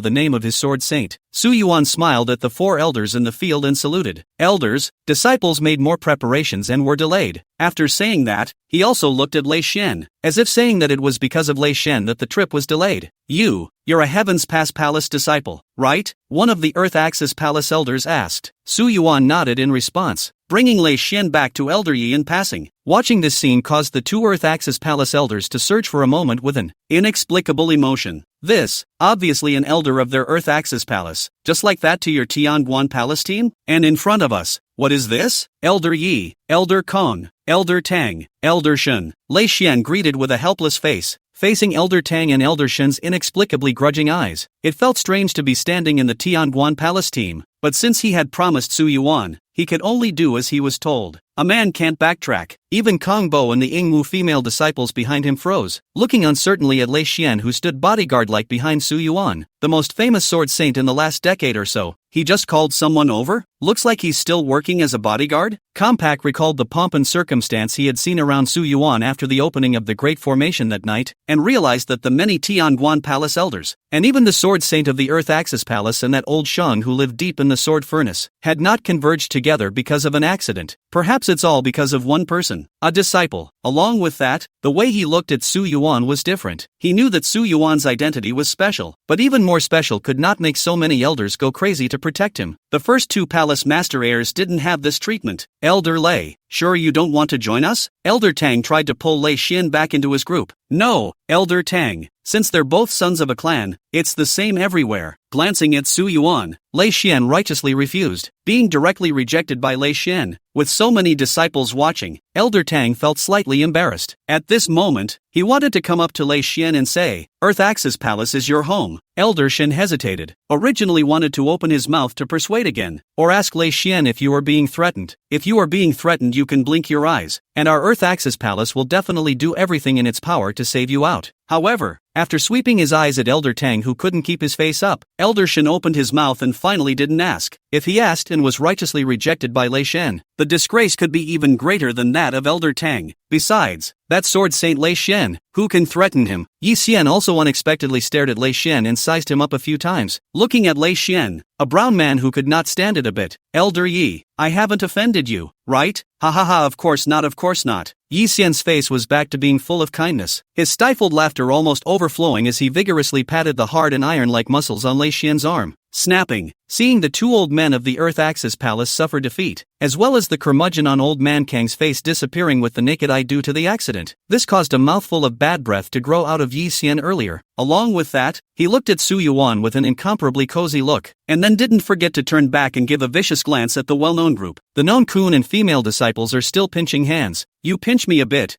I pinch you a bit. The cycle loop is endless, and its joy is also endless. But suddenly, they felt a chill down their spine. Another pair of eyes that could kill. Xiao Yuan's face was solemn as he slapped away his senior sister's small hand that was pinching over, pretending to be natural as he nodded his head to Su Yuan. Master Su Yuan, hey, isn't this the Sword Saint? Seniors do not go to the Earth Axis Palace to come to my Heavenly Pass Palace is really strange. Heaven's great good thing. The instincts of the known Kun told him that some words could not be said wrongly, and he hardened himself and changed his words at the last moment. Su Yuan looked at the female disciple beside the well-known group quite familiar. Isn't this the female disciple of the patrol that night with the well-known group who said they would escort him to the clan border? Su Yuan has reason to suspect that the well-known group was actually quietly touching fish with his senior sister under the pretext of escorting him. Those who get it get it. There was no way for him to explain if he didn't know how. After all, he was just a loner without a sister. The two Earth Axis Palace elders were a bit unable to bear the betrayal brought about by Lei Xian's appearance, and flung their sleeves and dropped a sentence to leave. It's getting late, so I'll take the first step in the Earth Axis Palace. Yi Xian also smiled and swept his eyes at Kong Bai. Since Master Nephew Su Yuan has arrived and the people are all together, let's move as well. Kong Bo snorted coldly and looked back at his disciple. Xiaoxia, don't look, let's go. Only then did the heroic female disciple withdraw her gaze and follow with her gun. Dao streams of light crossed the sky. The well-known group caught up with Su Yuan at this time and drove alongside him. Senior brother Su Yuan is so charming. That elder Kang's disciple has been staring at you. Su Yuan laughed. No,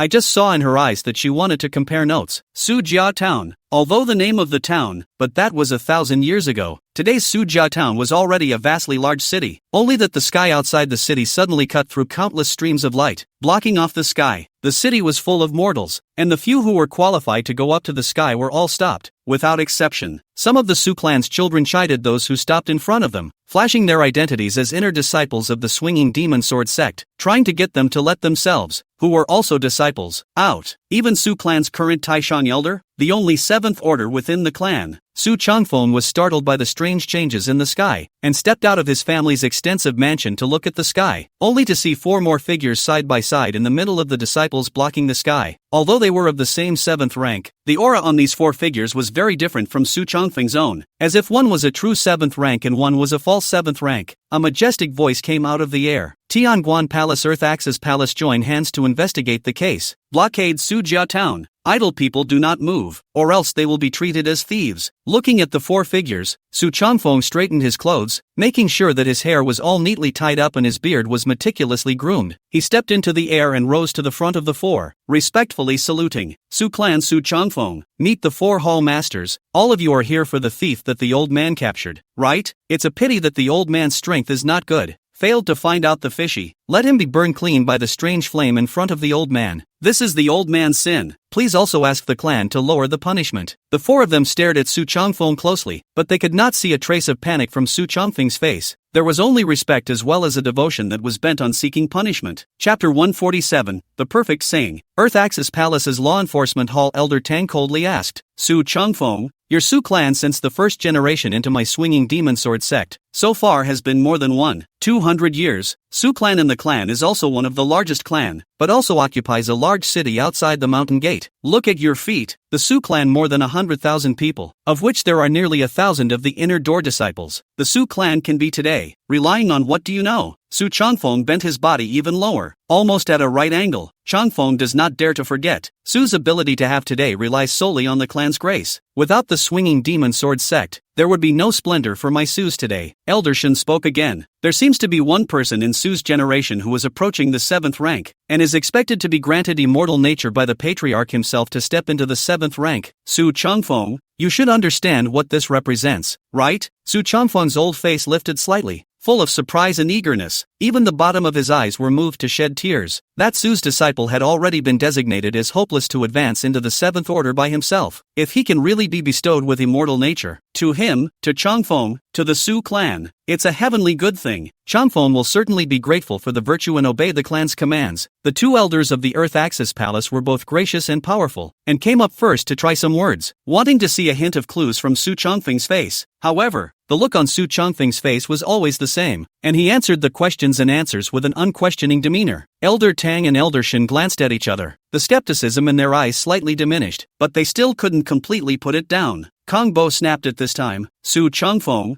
Your loyalty to the sect can be judged by heaven and earth. But how do you explain the matter of Su Zhuzhan's people collecting candle oil? But in the middle of his sentence, Compact's words snapped around and suddenly snapped. Compact stared at Su Changfeng dead on, only to see Su Changfeng's face change, just when Compact thought that Su Changfeng was changing his color in anticipation of the defeat. Accompanied by incomparable shock appearing on Su Changfeng's face, he muttered, "Candle oil, collecting candle oil. So that's what those people call the atrocities committed." A trace of impatience surfaced on the ancient plate on Kongbo's face. "Su Changfeng, don't pretend you don't know in front of us. You Su clan control dozens of miles of Sujia town's range. It's impossible that you don't know anything about what's happened so far. Don't hide it any longer. Give a truthful account. The clan will still be able to be lenient with you." Su Changfeng sighed with a sad look and narrated, "The 4 hall masters do not know. I previously precisely got the news sent by my men to go out to investigate, and on the way back I encountered masked outlaws. It seems that the information I received was indeed accurate before he thought of coming to silence me. That person's strength is incomparably bizarre. Even though he's not of the 7th rank, he was able to rely on a hint of sinister power to fight against me. That and weird power can even invade into my body. Keep dragging it on. My old bones might really fall for his tricks, but I also know very well that I can't drag it on. And I have to fight a quick battle even if I'm injured to capture that inexperienced little child in one fell swoop." Only that the outlaw little child knew that he had no way to escape, and he even transformed into a flame and burned out in front of me in a raw. As soon as I came back, I reported the news to the clan, just to expect the 4 hall masters. It was also because I had found out some physical evidence during the investigation and had been waiting to hand it over to a few of you. When investigating, I saw them squeezing the living alive into the same big red-hot iron pot and melting it to make an oil and water-like substance. This is also the reason why I was shocked to learn about candle oil from Elder Kang's mouth. That stuff, indeed, looks like the oil that drips down after a candle burns. When I arrived, the thieves were well covered, but I was able to obtain a bit of candle oil and left it for a few scouts to verify." Su Changfeng spoke with a great deal of bravado, and the description of the scene was extremely realistic, even giving information that the several hall masters could not have imagined. Elder Tang and Elder Shin glanced at each other and nodded to each other before casting their eyes towards the 2 elders of the Tianguan Palace, which seemed to mean that Su Changfeng's suspicion was most likely ruled out. Yi Xian, face of mercy also put away, remembered Su Changfeng said that you have to squeeze the living into the jar to live refining. Eyebrows cannot help but lowered. Quite some compassion for the heavenly beings. The people were still savoring what Su Changfeng said, but the well-known Kun, who was following far behind, asked Su Yuan at his side, "Do you think Elder Su is innocent?" Su Yuan mulled it over and shook his head. "First no, the group thought carefully, did not think where there are loopholes, said again, according to the sect regulations, Elder Su is at most jurisdiction is ineffective, so that under the rule of this kind of demonic cult-like events, but not to when those thieves have what implicated. I guess the master is also think so." Su Yuan cannot help but laugh. Known group of people like this has not been subjected to a lot of film and television dramas. These things are not sensitive, but Su Yuan but immediately perceived the heart of the violation. "What, is he wrong?" Lei Xian also suddenly interjected at this time. "Look, even Elder Lei agrees with my words." Qingchuan felt that he was right. "No, he coped too well," Su Yuan slowly said at this time, and when these words came out, the well-known group and Lei Xian froze for a moment at the same time, and certain blind spots in their hearts were quietly uncovered. Su Yuan continued, "Even the high and mighty elder is not a perfect person. There are oversights, but all of Elder Su's performance and words are perfectly stepped on the points that the 4 hall masters want to ask for clarification. This is more like the perfect speech that is carefully prepared, just to perfectly cover everything." Su Yuan's eyes became ghostly as he looked at Su Changfeng, but this perfection is precisely the most imperfect place. As soon as the words left his mouth, before the well-known Kun and Lei Xian realized what was going on, the curmudgeonly face of Elder Kong, who was in the middle of the 4 juxtaposed hall masters, suddenly smiled. "Su Changfeng, ah Su Changfeng, you still revealed your horse's foot." Compact stared icily at Su Changfeng. Elder Tang and Elder Yi, who were also in charge of the law enforcement hall, looked at Compact with slight consternation, not understanding where there was a loophole. On the contrary, Elder Shin of the Earth Axis Palace's punishment hall immediately realized something after just such a headless reminder, and looked at Su Changfeng with the same icy coldness. Chapter 148, Sudden Change in the City. A stunned look appeared on Su Changfeng's face as he asked several people in confusion, "Elders, what do you mean? I'm loyal to the sect, I never have any second thoughts. At that moment, a commotion was heard from the city below, as a group of disciples from the penalty hall broke open the doors of houses and courtyards in various parts of the city, including the Su clan's ancestral mansion, which accounted for a quarter of the city's area. Su clan's children stepped forward to block the way, and facing the large number of Su clan's children, the Yinggu female disciple carrying the spear just stepped forward, the spear in her hand, disliking her with an unflinching killing intent. From amongst the Su clan's children, a middle-aged young man over 30 years of age walked out. He arched his hand at Compact's personal disciple and said, "My name is Su Beishan, for the Su clan's young generation, the most promising person to obtain immortal sexuality. I hope that senior sister will give me some advice, and if senior sister loses, please don't cause any unwarranted damage to my Su clan's ancestral mansion without any proof and empty words." But as soon as the words fell, disdain flashed under the eyes of the female disciple with a gun who was Elder Kang's personal disciple. "But it's just a waste that relies on immortality to break the sacred pass. She is just a gun." Rushed straight to Su Beishan. Su Beishan's eyes flashed through many changes. An incoming gun, but in his eyes evolved many gun, shadow, sword, shadow, knife, shadow. Many changes of weapons all appeared in a gun. In the next instant, a figure flew out backwards. Su Beishan crashed straight down on top of the wigwam. A simple and unadorned shot, yet it has such power, which caused Lei Shen, who was watching the battle from the side, to lightly eek. This little girl is a bit interesting. Su Yuan similarly felt a hint of a familiar flavor. Is that some kind of meaning? Search me. As Su Beishan collapsed, horror grew in the eyes of the remaining Su clan children, facing the strong and even cold killing intent of the penalty hall disciples. For a while, no one dared to make a move. Two penalty hall disciples in a team, shuttling in the large ancestral mansion between the buildings. Seeing that his ancestral home had been broken open and searched wantonly, the consternation on Su Chongfeng's face turned to grief. He trembled and pointed to everything below. Give and take ah. Give and take ah. My Su family has dedicated an entire 1200 years to the sect, but in return the sect treats me like this. If this were to be seen by other families, how chilling would it be? Would there still be families willing to dedicate everything to the sect? Elder Tang looked rather suspiciously at the still stern-faced Kong Bo, seemingly puzzled. Elder Kong, did the disciples of the Heavens Pass Palace's penalty hall get an order from the palace master to do this? Compact shook his head. No. Elder Tang was a bit surprised. Then you still dare to? Although it's just a questioning of suspicion now. It's not yet time for a conviction. Compact remained stone-faced. A conviction is imminent. Su Yuan, who was far above the edge of the city, suddenly had an extreme fiery sensation well up in his arms. Without touching it, Su Yuan knew that it was the mask of the Northern Ghost Emperor. This is stating, the guy in the black and white smiley face mask that night was in the neighborhood? Seeing that the disciples of the penalty hall had already scattered in the city, Su Yuan called Lei Xian and the well-known group, and in accordance with the change in the heat of the mask in his arms, he mixed in the disciples of the penalty hall and approached in a direction. Senior brother Su Yuan, we are. The three came to a remote alley. The end of the alley is a dead end. Su Yuan stopped the well-known group to continue to ask, holding his breath to find something in the alley. Eventually Su Yuan stood in front of an inconspicuous exchange, making sure that the temperature of the mask was at its highest at this time. He gave Lei Xian a look, and Lei Xian instantly understood, his burly muscles poised and ready to face all the surprises. The current Su family town can be said to have laid a dragnet, even if that black and white smiley face mask is no longer how strong, but also only ambushed the part of the law. Su Yuan shattered the wall in front of him with a punch, leaking out the dark and deep tunnel behind him. In the darkness of the tunnel, between the light and the darkness, flickered the light of some sharp object pulsing. That light, dense, colorful, not like the mortal world can have, with certain ethereal breath. That breath let Su Yuan feel somewhat familiar for no reason. On one side of the darkness, a silhouette walked in front of the light, looked back at the three people who were like enemies. The black and white smiley face mask on his face seemed to be smiling, eerie and ghastly, and his sorrowful voice rang out, "This can all be found for you. Even this time can't be dragged out. The old thing is really useless."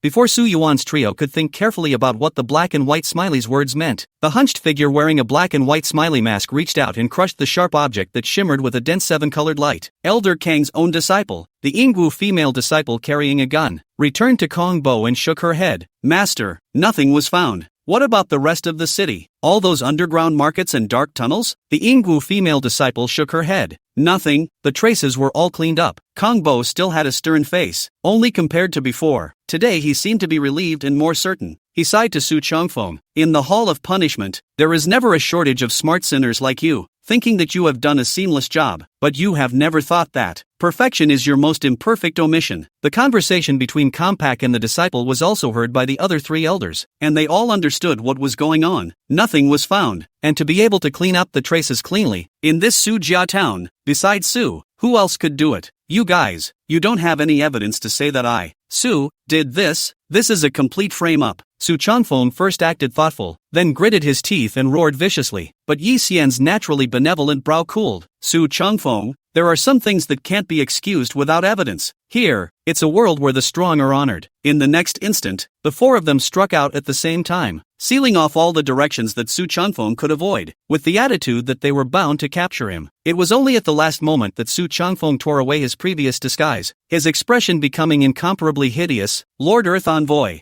I was promised that I would redeem my faults with my merits, and that you would give me back the portion of immortality that I deserve. But you're forcing me to the path of death. Su Changfeng knew that once he was taken down, what awaited him Su, would be a fate worse than death. With his heart crossed, he vowed to resist the combined efforts of the 4 hall masters in front of him with the strength of one person, but he knew that the outcome was unsurprising and that there was only one way to die. Just then, from the ground burst out incomparably strong dense light. That light is like a musical score, rotating and rising, getting bigger and bigger, until the whole range of the Su family town are encompassed. Along with the disciples of the 4 halls that were brought in, they were all surrounded together. The 4 strands of heaven and earth might that attacked in front of Su Changfeng, as well as the heaven and earth around Su Changfeng, were split into 5 separate spaces, and the might that had previously been there, landed on the invisible barriers at the edges of the space, and instantly dissipated. Not only that, the rest of the city was also divided as much as it could be, and in an instant, it was thrown into chaos, and in the air, I don't know when a hunched figure wearing a black and white smiley face mask quietly surfaced, and his sorrowful laugh spread throughout the city as he stared at the 4 elders in front of him as if he was staring at 4 pieces of fat meat. Lost a formation disc, but in exchange for so many good candle oils, it's enough to go back and deliver. Chapter 149, The Powerless Situation. The 4 elders Yi, Kong, Tang, and Shin's faces changed at the same time, simply because they found that they could not feel the existence of other people, although the naked eye can see 10 feet away from each other. But in the perception of heaven and earth, they are currently in the space, only they themselves. This means, Yi Xian's hands drove the surrounding heaven and earth forces to converge into a momentum carrying the power of 10,000 pounds, which fell toward the perimeter with a roar. But as soon as it crossed a certain boundary, it dissipated, and he couldn't condense the power of heaven and earth beyond that boundary, only converging within the world he was in. Compaq tried to cross the line to join the other elders, but an invisible barrier stopped him from taking a step over. The place where Su Yuan and the others were was not affected for the time being, but an invisible barrier appeared between them and the 4 elders, dividing them from where the 4 elders were. Lei Xian first tried to use brute force to break through the barrier in the middle, but no matter how much his fists exploded and hammered it didn't work. A cold light flashed in the bottom of his eyes, and a sword light flashed like a white horse passing through a gap. The sword that had been on his back one moment, without even a shadow to be seen, slashed at the barrier the next. In the face of Lei Xian's nearly all-out sword, the invisible barrier remained motionless. At this time from the top of the head came a sorrowful voice, but it was not addressed to them, but to the 4 elders. There is no need to waste your efforts. The array plate of the 6-square immortal ceremony array is not something you can break. The sorrowful black and white smiling faces allowed these breathless 7th-ranked elders to rampage through their respective spaces, but they couldn't get away from the cage-like space. He then took a step and arrived in front of Elder Shin in the twinkling of an eye, who stared at the uninvited guest in front of him, realizing that he was the only one facing this unknown enemy at the moment. Your Excellency has committed an offense against my swinging demon sword sect, so be prepared to be retaliated against. In the face of Elder Shin's verbal shock, the black and white smiley mask just smiled cheekily. Retaliation. Do you know that the one thing we are most unafraid of is retaliation? Not waiting for the words to finish, wearing a black and white smile mask of the hunched figure into a shadow approaching Elder Shin. Elder Shin at this time, even the slightest awareness of the general panic, was caught off guard, the body shape of a series of violent retreat. Lei Xian's face slowly sank as he explained, after we stepped into the 7th stage, we have already become one with heaven and earth, and the inner heaven and earth are melted into the outer heaven and earth. So every move around us can be sensed and predicted ahead of time by the movements of the outer heaven and earth. Elder Shin's panic. I'm afraid that he realized that he was unable to grasp the enemy's movements at all. Elder Shin is in trouble. Even though Elder Shin wanted to distance himself from the hunched silhouette wearing the mask, a cold aura stuck behind him like a shadow. In a matter of moments, Elder Shin's figure no longer retreated, but fell straight to the ground like a bird with broken wings. None of the Lei Xian and the other three elders had chills in their hearts when they watched the scene. Elder Shin fell to defeat speed, simply fast to hair-raising. According to this situation, no, we must find a way to break the situation. We can't let him split the several elders. Lei Xian's face showed a hideous ruthlessness that was different from the past. The entire person dashed diagonally up to the clouds, circling around the invisible and intangible barrier, transforming into a streaming cloud at a speed that was difficult for normal people to catch, trying to find the loopholes in the barrier. Seeing Lei Xian suddenly rushing out to stir up trouble, the hunched silhouette wearing a mask reached out while his fingertips were dazzled with a hint of dense light, and then Lei Xian, who was crashing into the barrier at an extremely fast speed, was also violently bound in a separate small space. The space around it was also made independent. The rickety figure shouted to Lei Xian, "Don't worry, there's no shortage of you either. It's all going to go into my pot to become candle oil, so why be in such a hurry?" After the sorrowful voice finished, it turned its head to stare at Yi Xian. On the side, Su Changfeng saw that black and white Smiley had subdued an elder with a wave of his hand, and the remaining few were nothing more than turtles in a jar. Originally, he was almost caught by the four elders in a joint effort, but now, the deadly grey grimace was gone, and the only thing that was left was a face full of joy. Lord Earth Envoy really didn't lie to me. Right now these people, all of them are within reach of the immortal nature law. There was just a hint of insanity in that smile. Su Changfeng, with a crazy laugh, also rushed towards Yi Xian. "Lord Earth Envoy, let me help you. The eye knows the group to see the next suffer is their own master. Think of the so-called candle oil downfall." Violently clenched his teeth. Even between the teeth were bitten to overflow a little bit of blood. Master he, but even someone like Elder Lei couldn't do anything about it. So what could he do? Here made such a big commotion. The clan must have long sent people to come, but are unable to break through the dense light outside the blockade town. He knew that he wouldn't be of much use even if he went up there. But, even so, he's master's disciple. Tianguan Palace disciples, follow me. Save a few elders out. He resolutely stepped on his sword and transformed into a stream of light, acting like a backbone and stabilizing a considerable number of panic-stricken disciples who were leaderless. Led by the well-known group, they rushed towards the hunched silhouette wearing the mask, even though they knew that it was just a moth to a flame. In the end, only Su Yuan was left standing at the entrance to the underground ghostly dark tunnel, and the dense light that blocked the entire Sujia town flew out from the depths of the dark tunnel. Lei Xian trapped. Known group to save the master chose a suicide attack to attract the attention of the black and white smiley mask. Several other elders are also difficult to protect themselves. Blockade of the dense light of the Su family town has not yet dispersed, even if the reinforcements sent from the outside cannot enter. Su Yuan sighed deeply. The situation at hand couldn't be worse. Su Yuan reached into his arms and touched that Northern Ghost Emperor mask. The mask, at this point, blazed. A new pinnacle has been reached. He slowly put the mask back on. Chapter 150, A Shocking Sword. Su Yuan put the blazing mask on, but he couldn't feel the slightest blazing sensation. It was also at a moment when Su Yuan was in a trance, as if he saw the hunched silhouette wearing a black and white smiley mask, with certain dark gray points of light floating out of his body in a steady stream. As the hunched silhouette attacked Yi Xian, these dark gray points of light also appeared in the body of Elder Yi through the air along with some sort of way that did not require the use of a physical medium, consuming him bit by bit. Even the dense light that blocked off the entire Su clan town was vaguely dependent on those dark gray points of light. Those dark gray points of light, floating out for no apparent reason, instantly caused Su Yuan to recall certain familiar sights. This is, all the things that had happened before strung together. Su Yuan vaguely understood something. Elder Yi felt his body stiffen more and more. The boundless coldness almost engulfed him. Even the movements of his whole body were getting slower and slower, as if he had fallen into the bottom of the ocean of 10,000 miles of deep cold. If it wasn't for the light of the golden bell that was faintly emerging from his body, he might have fallen down to an unknown death just like Elder Shen by now. But the golden bell glow was also dimming at a rapid rate. Go in peace. Becoming a candle oil is a blessing for you, and when you get there, you'll also be allowed to enjoy the treatment of the paradise of ultimate bliss. The hunched silhouette with a black and white smiley mask violently appeared in front of Elder Yi's face. Stay very, very close to him. The hideous grin that was close at hand made Elder Yi shudder. The golden bell light that emerged from Elder Yi's body also shattered at that moment. Not far away, the well-known Kun rushed with a large group of disciples and saw the scene. His eyes widened in anger. Just a voice from nowhere slammed around. Uncommon. The hunched silhouette looked around like a startled bird in an instant, searching for the source of the sound, and even Yi Xian, whose golden bell glow shattered in front of him, didn't have the time to deal with it. Who? The black and white smiley mask searched the air for a target, but when he raised his eyes, he could not see any other figure. until the afterglow caught a glimpse of a spire in the city at his feet. He fixed his eyes on it and saw a bizarre silhouette standing at the top of the spire. The figure was dressed in a large red costume, and the heavy mountainous lines formed an extremely layered and lifelike image on the costume. The rickety figure looked towards his face and saw only a mask, but as soon as he saw what it looked like, he sucked in a breath of cold air. Even the rickety back stood up straight in fear, and his open mouth cried out in impossibility. Yi Xian, who had thought that his life should end here, reopened his eyes when he heard the commotion and looked alone, but he saw the big red figure wearing a costume and a majestic creepy mask on the top of the tower. Elder Kong, Elder Tang, and Lei Shen, who were still alive, also glanced sideways and saw the bizarre silhouette. But what was even weirder was that the big red costume figure laughed, seemingly disdainful of the ickle figure. What Earth Envoy Lord, but just a small impermanence. Yi Xian and the others had that sudden voice ringing in their minds, and shouted out the word impermanence violently, as if it had broken the soul of the hunched silhouette, firmly attracting its attention. Ghost Emperor. The hunched silhouette wearing a black and white smiley mask looked at the large red silhouette looking lost in thought and muttered out in shock and fear. Ghost Emperor? The two simple words caused Yi Xian and the others to become more and more shocked as well as confused. Is it possible that the one in front of us is a certain great power hidden between heaven and earth? The rickety silhouette repeatedly confirmed over and over again, finally confirming the mask in front of him,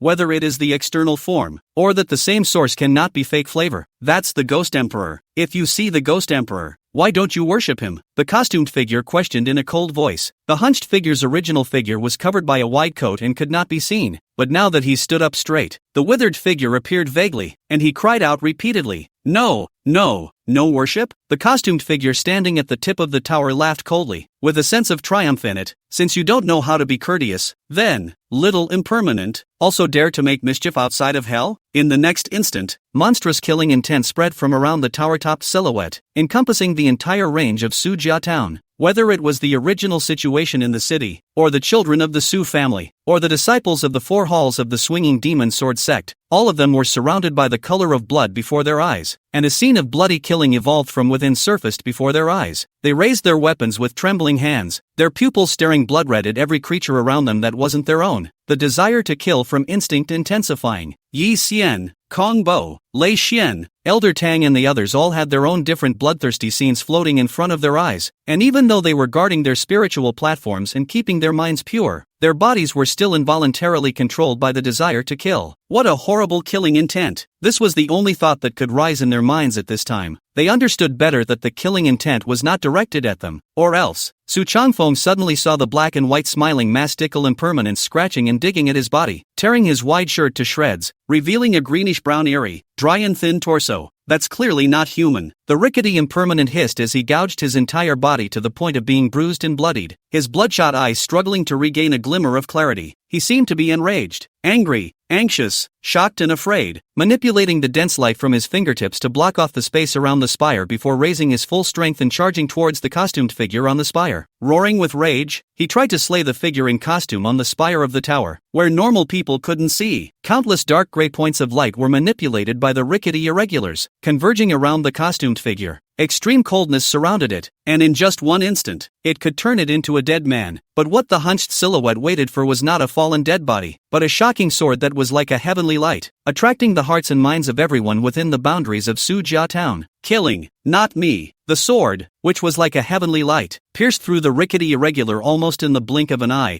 and the diagonal slash of the sword light split the rickety irregular into two asymmetrical halves. Along with that, the black and white smiley mask on the changeless face was also split into pieces, and after being split into two halves, each of the two sections of the mask surfaced with fine cracks before quietly shattering and disappearing into powder. The mask fell away, and endless consternation and confusion lingered on the hideously inhuman face beneath it. The mouth made a gag, as if to ask why. Why? The power from hell is ineffective against him. Only, everything on this face was dead silence. At the first appearance of this sword, several elders in the air, all due to a momentary shock of the heart and soul, strong enough to even get rid of the state of control of the killing intent, for no other reason, only because of this sword. It was clearly the first sword of swinging demons, amazing god style. No, even more than the shocking god style. More, it was a feeling they couldn't put into words. One could only know that this sword definitely exceeded what the amazing god style was supposed to be. Chapter 151, The Chaos of the Aftermath. After the shocking sword that attracted everyone's attention penetrated the body of the changeless, the rickety irregular split into two halves in the air, and as soon as the mask fell off and shattered in the air, a bizarre white fire then ignited on his body, burning the exposed greenish-brown body to the ground. The eerie white fire burned silently until nothing was left. Eventually, where there had been a man standing, there was now only an empty space. The dense seven-colored light that was originally hovering between Wu Chang's fingers also transformed into a ray of spiritual light with spirituality, hovering in place for a moment before drilling headfirst into the large formation that blocked Suzhou town, becoming one with the formation. This ray of light seemed to be the core of manipulating the whole situation, and as it merged into the big formation, the dense light in the sky shattered like a mirror. The heaven and earth outside the town finally reappeared in front of everyone's eyes again. In addition to the heavens and earth outside the town, there were also a dozen strong figures that were reflected in everyone's eyes together. When the eyes of many disciples saw these figures, delight immediately appeared in their eyes. It's the other elders. Support from the clan is here. Su Changfeng froze as he watched the rickety irregulars being engulfed in flames, and in an instant, he went from endless joy back down to the despair of a dark world. He knew that Su was completely finished, and there was no longer any possibility of turning the tide, all thanks to the costumed figure that suddenly appeared on the spire. If it wasn't for him, Lord Earth Envoy would have killed several elders in the clan long ago, and then he would have gotten more immortality. He swept his eyes at the more than 10 strong figures revealed outside, and without even glancing at the Su clan's children in the Su clan's town, he directly ran in a direction outside the town and fled. The original separate space that trapped Yi Xian and the others was also invalidated at this moment, and they were again able to sense all the movements in the surrounding heaven and earth, and with a wave of their hands, they were able to invoke the outer heaven and earth. However, their gazes only stayed on the changeless person who was engulfed by the white fire for a moment, and more, they were focused on the figure in the big red costume on the tip of the tower. But just before the large formation blocking the Su clan town shattered, the figure had disappeared from the spire. At that time, they were not yet out of the space cut out of them by impermanence. The elders who had come to provide support came to the few elders who had gotten out of the trap and anxiously asked, "Elders, what's going on?" "It's a long story. We fell into the path of that traitor Su Changfeng who teamed up with an outsider." Elder Kong made a long story short and briefly described the matter. However, just this short introduction was enough to make those supporting elders face pout one by one. That traitor Su Changfeng has escaped. There's no harm in it. A few elders have already chased after them just now. Su Changfeng is at the 7th stage of immortality. There's absolutely no chance of him escaping. Good. In addition to Su Changfeng, we also need to thoroughly investigate the Su family town. This Su fear has long been a den of thieves. In addition, Elder Shun of the Earth Axis Palace, breath has been broken, only a trace of divine thought remains, but there is no possibility of saving him, and after another moment, this wisp of divine thought will also dissipate. Alas, Elder Shen is one of the pillars of Earth Axis Palace, and has made uncountable contributions to the sect. Do what you can. It's better to continue to do your best to save him, dead or alive. He's still an elder of our sect. Among the several elders in support, there were a few elders who were quite majestic and had the power of speech, and in a few words, they arranged the chaos of this place one by one. On the other side, the well-known Kun and the Ingwu female disciple carrying a gun each ran to their respective masters. "Master, the disciple is late." "Master." Xiao Chuan came to Yi Xian in a daze, his face full of worry and fear.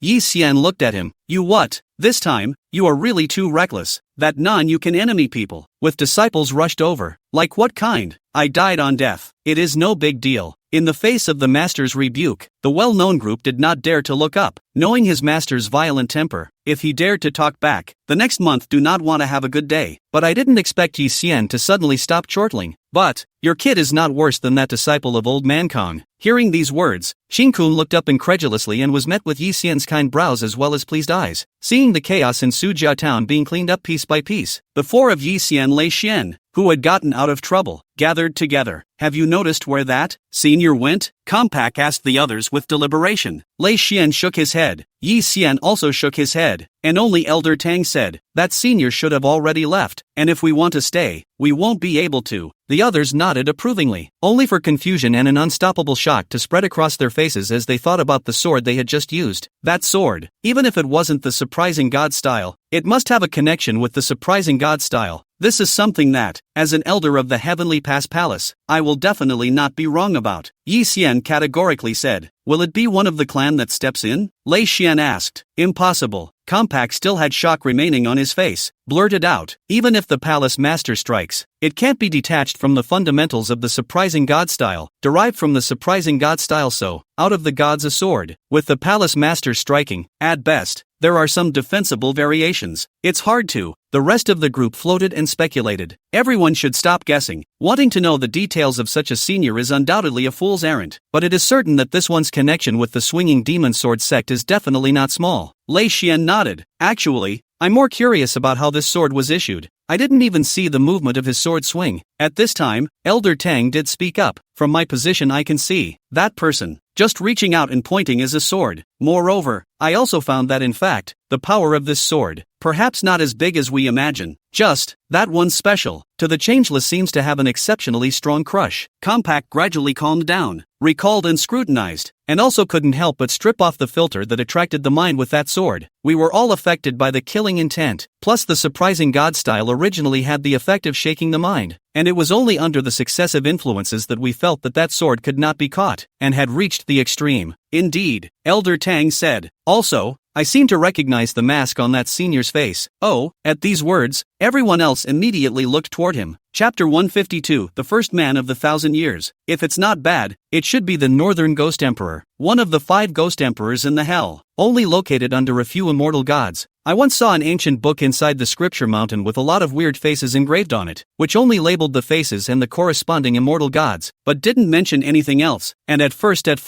I thought it was the face paintings used in some kind of theater. Now that I think about it, perhaps that ancient book was meant to be a reminder of something. Elder Tang's voice was ghostly, and the crowd felt creeped out when they heard the latter, especially when he said reminding of certain things. That impermanent behavior is indeed not the work of the righteous path, Lei Xian said. It was at this time that 2 silhouettes flew in from the distance, 2 elders, one of them carrying a cylindrical object in his hands. It was only when he got closer that he noticed that it was Su Changfeng, who had his hands and feet cut off, just before the grooming of the extraordinary temperament of Elder Su, now cloaked hair, covered with blood stains, as if the roadside beggars. His entire body was sealed, merely hanging on for dear life. Lei Xian and the well-known group once again returned to the side of the alley, but did not see anyone at the entrance of the alley. The 2 of them came to the entrance of the secluded dark passage at the corner of the alley, and they saw a familiar figure in the dark passage. Su Yuan held up a night pearl to illuminate the dark passage, and on the table in the center of the dark passage, there was a fragmented array plate. Lei Xian couldn't help but feel relieved when he saw that Su Yuan was fine. Luckily you're fine, or else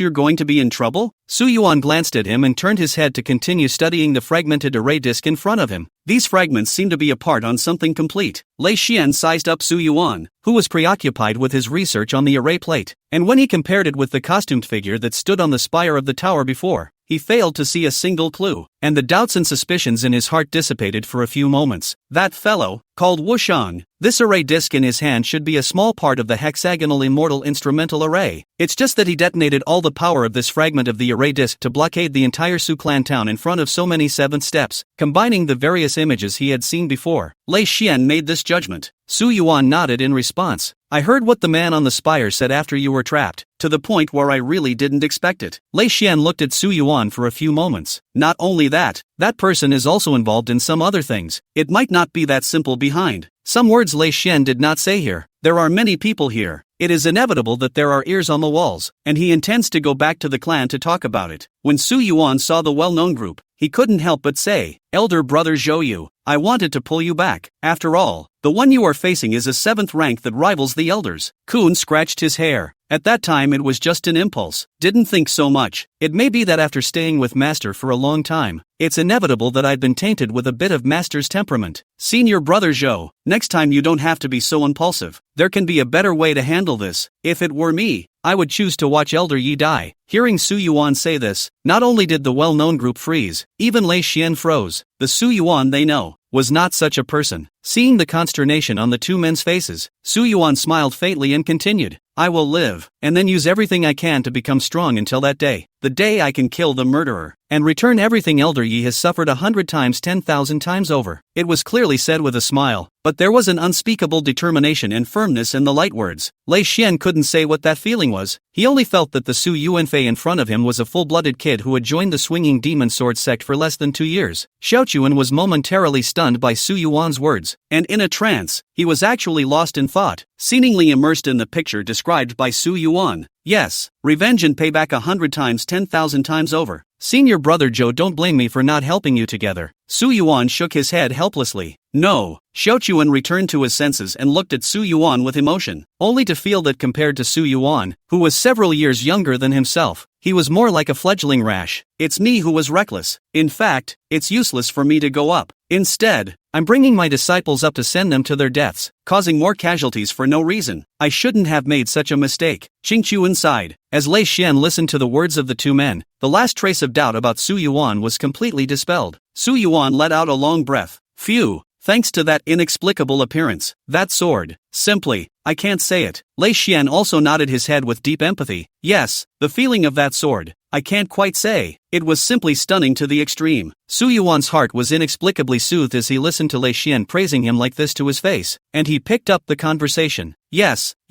that sword is almost something that the children of my Tianguan palace can only pursue in their entire lives. Alas, I have wasted the false name of Sword Saint. Lei Xian sighed, looking very battered. Not bad, the name of Sword Saint should be given to that senior. Qing Chuan also picked up the conversation and said. Su Yuan froze. That's not necessary. Elder Lei is not necessarily weaker compared to that senior. Lei Xian shook his head. I'm not even close. That person is really a talent that has not been seen in the past. Compared to the predecessor who created the Swinging Demon Sword sect and realized the Swinging Demon 5 Swords, at least it's a genius of the same level. The group also shares the same feeling. Although the Swinging Demon 5 Swords are extremely difficult to practice, but the Swinging Demon Sword sect's thousands of years of history, there are still a few sons and daughters who have completely mastered the 5 swords, but counting the establishment of the sect, can be in the Swinging Demon 5 Swords on the basis of a new stance? There is no one. So that is really not overrated. Listening to the two men blowing up more and more, almost holding up the one who had made the killing of the Nani to the heavens, Su Yuan was a bit weak for no reason. Not so. However, what does the one who killed the life not mine do have to do with me? Su Yuan. Thinking of this, Su Yuan couldn't help but feel emotional. When he was in the underworld, he noticed that the city god was weak. The others, such as the Rakshasas who guarded the door for Shimeji, were below the 7th order. Only those Yenluas reached the 7th order, and the 9th-spirit Yuan Shang was the strongest, at least at the 8th order. When Su Yuan vaguely understood that the figure wearing the black and white smiley mask was uncanny, the doubts that came along with it arose. Impermanence and Shingen are products of the same level. The difference in the flow of time between the underworld and the 10 days of the 5 realms was not large. When did a single impermanence make such rapid progress? The reason for that was clear to Su Yuan. A blessing from hell. With the blessing of hell, the original strength of the impermanent less than the 7th order was hardened to have a combat power comparable to the 7th order. If there was no blessing added to the body, Wu Chang would be no more than a sword in front of Su Yuan as the two heavenly ranked disciples who were pierced through by Su Yuan's sword that night, and the blessings of hell happened to be completely ineffective for Su Yuan. No, for the mask of the Northern Ghost Emperor. Chapter 153, Immortal Nature Breaks the Barrier. Even, Su Yuan felt that making a killing non-self to deal with the unconstant was already a bullseye. However, the end result is the same. Don't care about that detail either. The ultimate deterrent achieved is also very evident. The effect was even better than Su Yuan expected. Both Lei Xian and Jing Kun had witnessed that astonishing sword with their own eyes, and Yuan I had blown that person to new heights that had never been envisioned before. At this time, Su Yuan remembered the main matter. He asked Lei Xian, I heard that Elder Su talk about immortal nature. What exactly is immortal nature? Lei Xian's expression became a bit gloomy. To be honest, I don't know much about immortal nature. I only know that only those who are generally hopeless at stepping over the threshold of the 7th rank on their own will be bestowed with immortal nature by the clan, forcing them to break through that threshold and step into the 7th rank. Su Yuan recalled a sight he had seen previously. That was in the Demon Lord's world, where the immortal nature bestowed by the Demon Lord had allowed the Li clan's old man from the 8 great families to instantly step into the 7th order and become a martial saint. But such a 7th rank also has a fatal flaw. Lei Xian continued. That is, for the rest of his life, he will not be able to take another step, and will forever remain at the point of being a beginner at the 7th rank in this life, and even when facing a 7th rank of the same level that relies on itself to step into the threshold of the 7th rank, it will be invariably weakened by several points. But, the 7th rank is still the 7th rank. Su Yuan sort of understood why some people were attracted to immortality. Lei Xian said quietly, that's right, especially when you're stuck at that final barrier, just short of the proverbial door, but never able to enter, and the others who really have the talent become 7th rank one by one, and looking at them, they themselves begin to fall into the questioning of the heart day and night, until the heart of the Tao collapses, and even until the end of their lives, and at such a time, if there is still one last way to be able to salvage it, almost no one would refuse. Kun imagined it, and the suffocating feeling came to him like a tidal wave. If I am like this when the time comes, I'll probably choose immortality as well.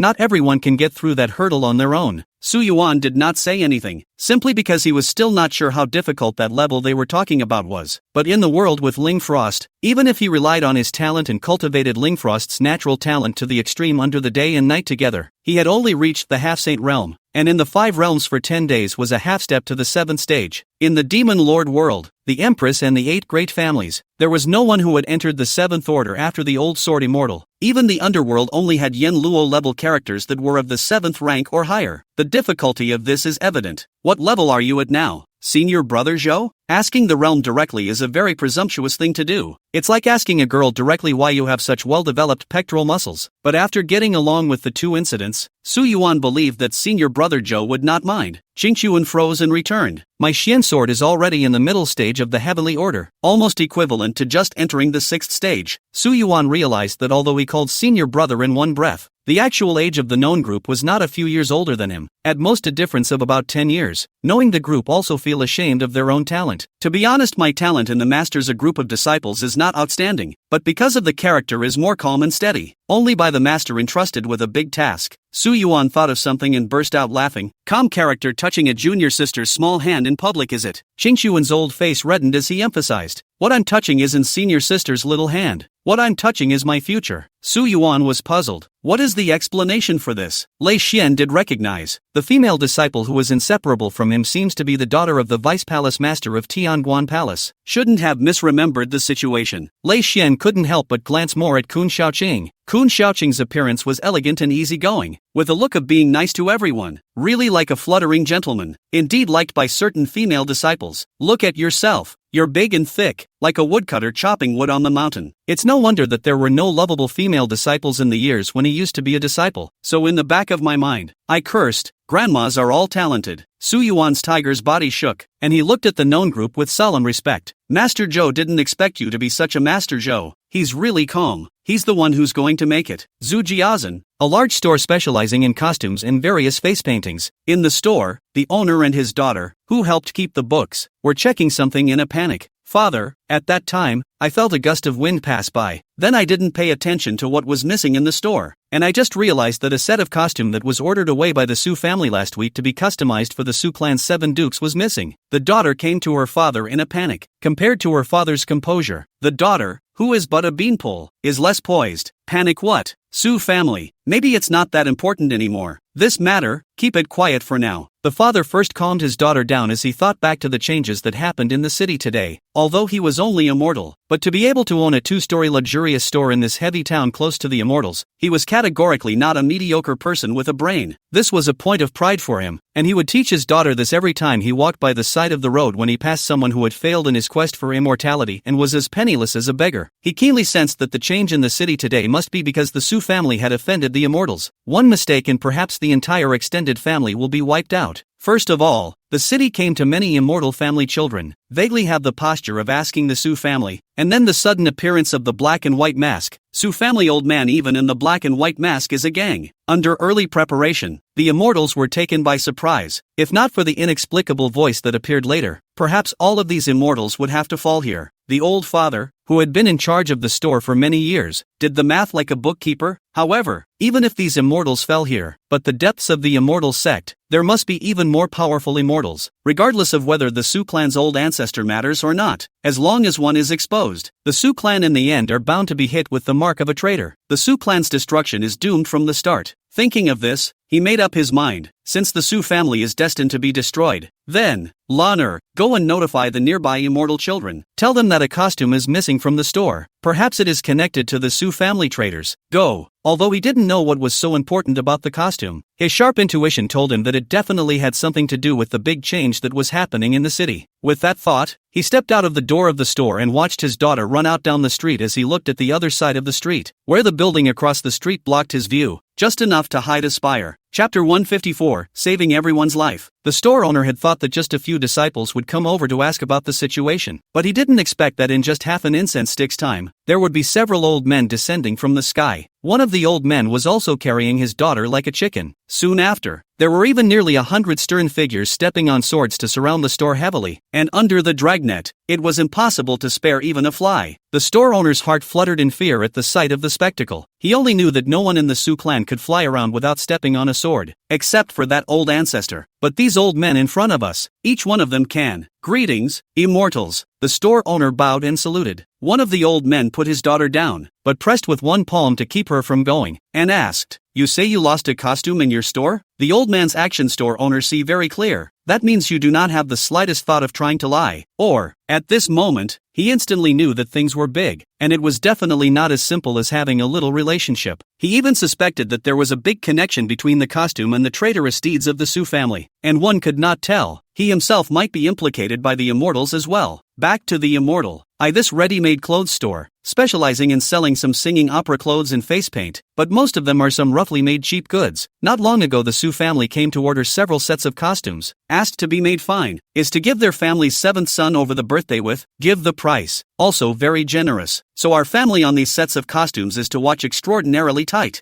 for fear of some ungrateful stared at, when the delay of the Su family's 7th son's birthday, not only to accompany the Su family silver thing, this store, also don't want to open in Su family town. The owner of the store slowly set the record straight, afraid of causing the slightest misunderstanding. He had heard that the immortals had some kind of soul-searching technique, only that the person whose soul was searched would have to go through great pain and could eventually become demented. At that time, the sons of the immortals were searching the city. There was a panic. My daughter was looking at the side of the costumes, afraid that someone had broken in so that she could give me a timely reminder. I did not expect that. Then came a gust of wind, and swept away one of the costumes. When I found out, I thought it was fishy. Why not all the costumes were rolled away, but that one alone, and suspected that there was something wrong. So I rushed my daughter to notify the immortals. That's all there is to it. If the immortal doesn't believe me, you can ask the guys in the store. Absolutely not a single lie was told. The few old men in front of them looked at each other, as if they were convinced that the owner of the store in front of them was not telling lies. When out of the store came a gallant woman carrying a gun, who, at some point, had already searched the store. "Master, what the shopkeeper said can be matched. There is only a trace of a costume missing, and the movements are so sharp that it doesn't leave many clues." The Ingwu woman arched her hand and said back to the several old men. The old man with his palm pressed to the top of the girl's head released his hand, and the girl fled back into the arms of the shopkeeper. The old man continued to ask, "What style of costume would you say that was?" The shopkeeper said nervously, "Big red. The pattern on it was specially asked to be sewn on by a top tailor from the next town over. It has." The owner of the store took great pains to describe the costume from head to toe, fearing that he might miss a single detail. After hearing this, several old men looked at each other and nodded. "He's right, right on. Even though we know where the costume came from, the trail is still broken. But it's not all for naught. At least we can know that senior may have struck out on a whim,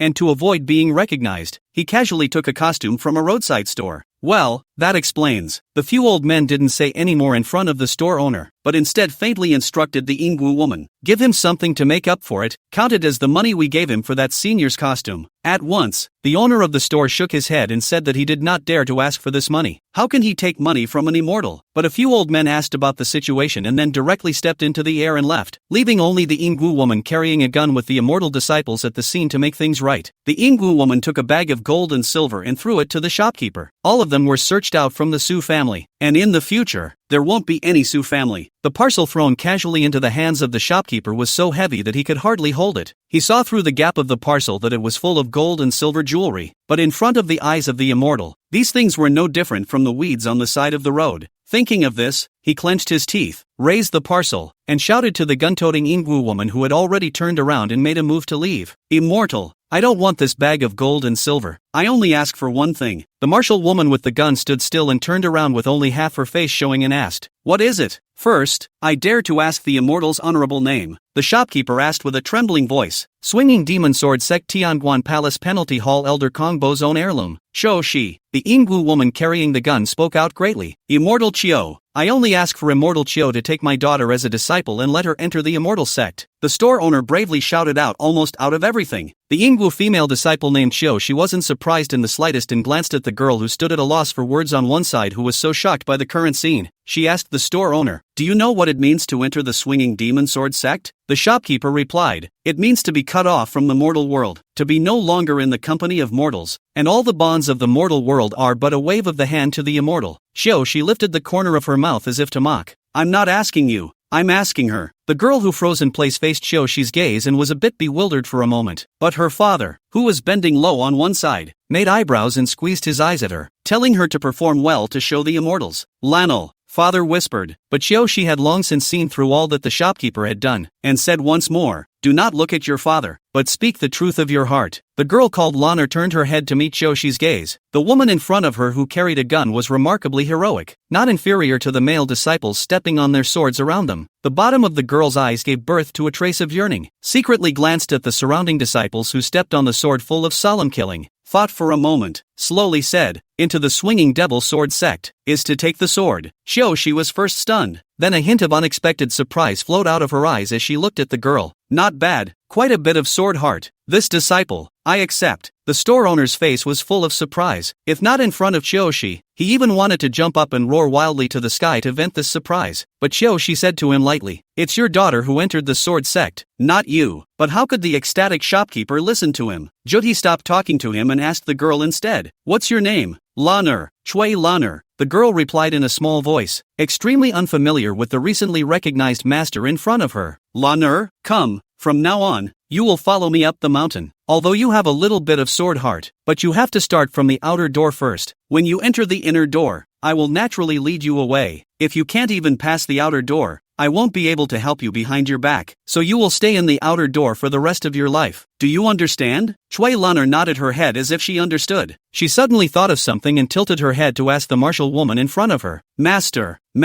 what's that costume all about? The gallant woman carrying the gun tilted her head in a certain direction, and in that direction, a towering spire was standing. Thinking of the figure on the tower wearing a big red costume, Xiaoxi, who has never been convinced of anyone, can't help but feel endless admiration and shock in the bottom of his eyes, and can't produce the slightest idea of comparison with him. Xiaoxi slowly said, there was a man who took your family's costume and then saved all of our lives. Trillinelle didn't understand it very well, but she understood a little. As it turns out, it was someone in their own costume who saved a lot of lives. Chapter 155 The High Cost. The matter of Sujia Town came to an end for Su Yuan for the time being. However, Su Yuan did not take it lightly. He was only relying on the Northern Ghost Emperor mask in his arms for its ability to suppress the unconstant to win easily. Without the earthly blessing bonus, the unconstant simply couldn't reach the level of the 7th order. However, the unconstant with the blessing of hell was even able to subdue the Elder of the Earth Axis Palace in a single move. Although Wu Chang had relied on the blockade of the hexagonal immortal instrumental formation disc to make it impossible for Elder Shin to avoid it, in the end, an elder had fallen under Wu Chang's hands, and such an impermanence could do nothing with the mask of the Ghost Emperor of the North. The blessing of hell that Uncanny possessed was completely ineffective against him. After all, really speaking, the two were originally from the same source, both under the rule of hell. Even going back further, the fact that Wushang was able to have the blessing of hell and possess the battle power of the 7th rank was all thanks to Su Yuan.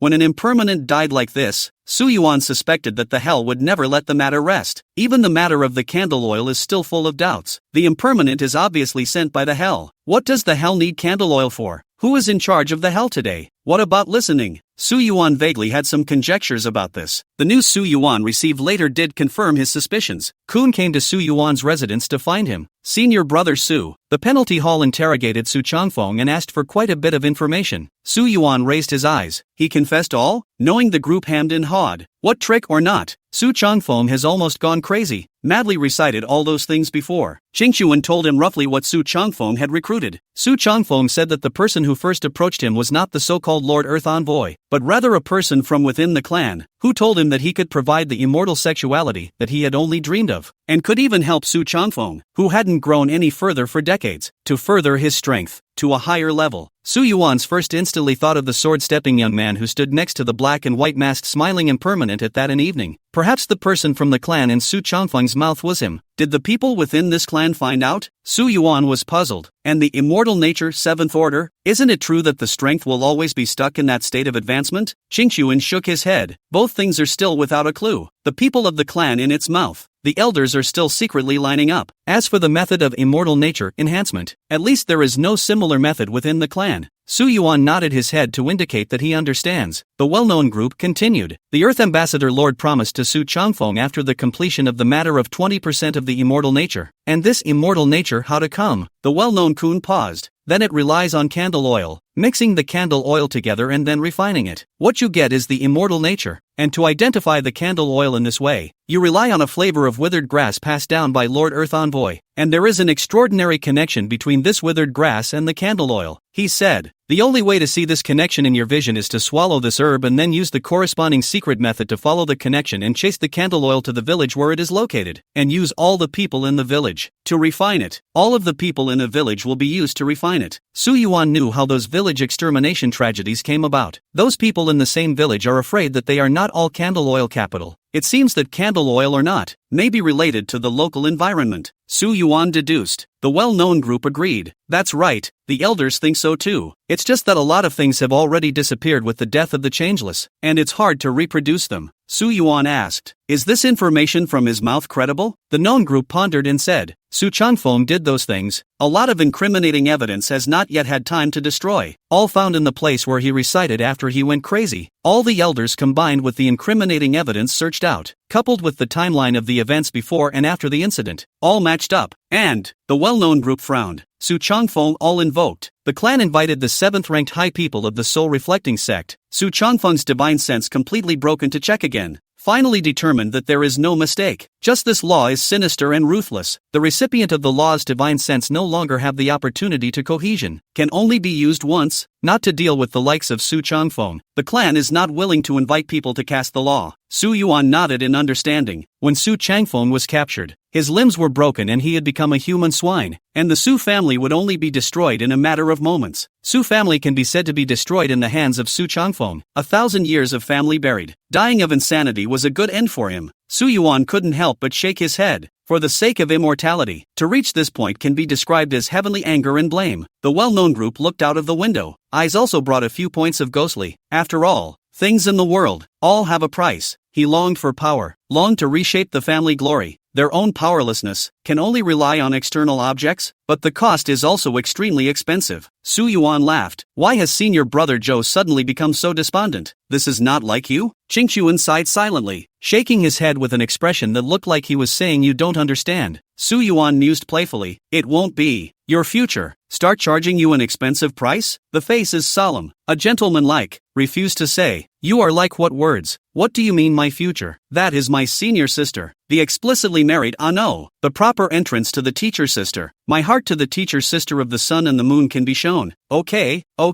Su Yuan waved his hand impatiently. You don't understand. With a weathered look on his face, Su Yuan could only feel that the senior brother Zhou in front of him was a bit underpunched when he looked at him. Chapter 156, A month in the blink of an eye. The hiccup didn't disrupt the two men from discussing business. Chatting, Su Yuan thought of the boy who was taken away by the impermanent, and still did not know where he had landed. The boy who was said to be there at the beginning. Has he been found within the boundaries of the Su family? The Su family still shakes his head. The Su family can be described as a hand in the Su family town. Especially sitting in the Su family town is Su Changfeng himself. They do things very secretly. Or else Wu Chang and that do not know the identity of the people in the clan would not have found Su Changfeng to 2% of the immortal nature as a payment for letting him come to do this thing. Su Yuan nodded. There's no harm. I'm just casually asking. Since the clan can't even find it, there's nothing he can do. Things have come to this point. He can do this already benevolent and righteous. In addition, after Wu Shang died, the immortal nature that had previously been refined out was also left in the place where his body faded away, but was recovered and sealed by the sect above the main peak. Qingchuan made a final addition. On the contrary, it was the several broken array discs that we had previously discovered that the sect had discovered after studying them that they had completely lost their usefulness, and were just some crippled fragments, and given that it was the first one we discovered, and the one we took the initiative to submit for recycling, the sect said that if we wanted to keep them, they would send them to us. Su Yuan known group Lei Xian 3 people in the dark tunnel found in the broken array plate. Was Lei Xian take to the clan to survey, but Su Yuan wants to stay research study. There was no other reason than he realized that the blockade of the array plate was ineffective against him when he was wearing the Northern Ghost Emperor mask. The earthly blessing is ineffective against the Northern Ghost Emperor, which Su Yuan can still understand, but this array disc is ineffective against himself. Su Yuan would like to take the array disc and study it. While you may not understand it yourself, there is a place where people might. Su Yuan said, I'll trouble senior brother Zhou to fetch those array plate fragments when the time comes. The well-known group waved their hands. It's fine.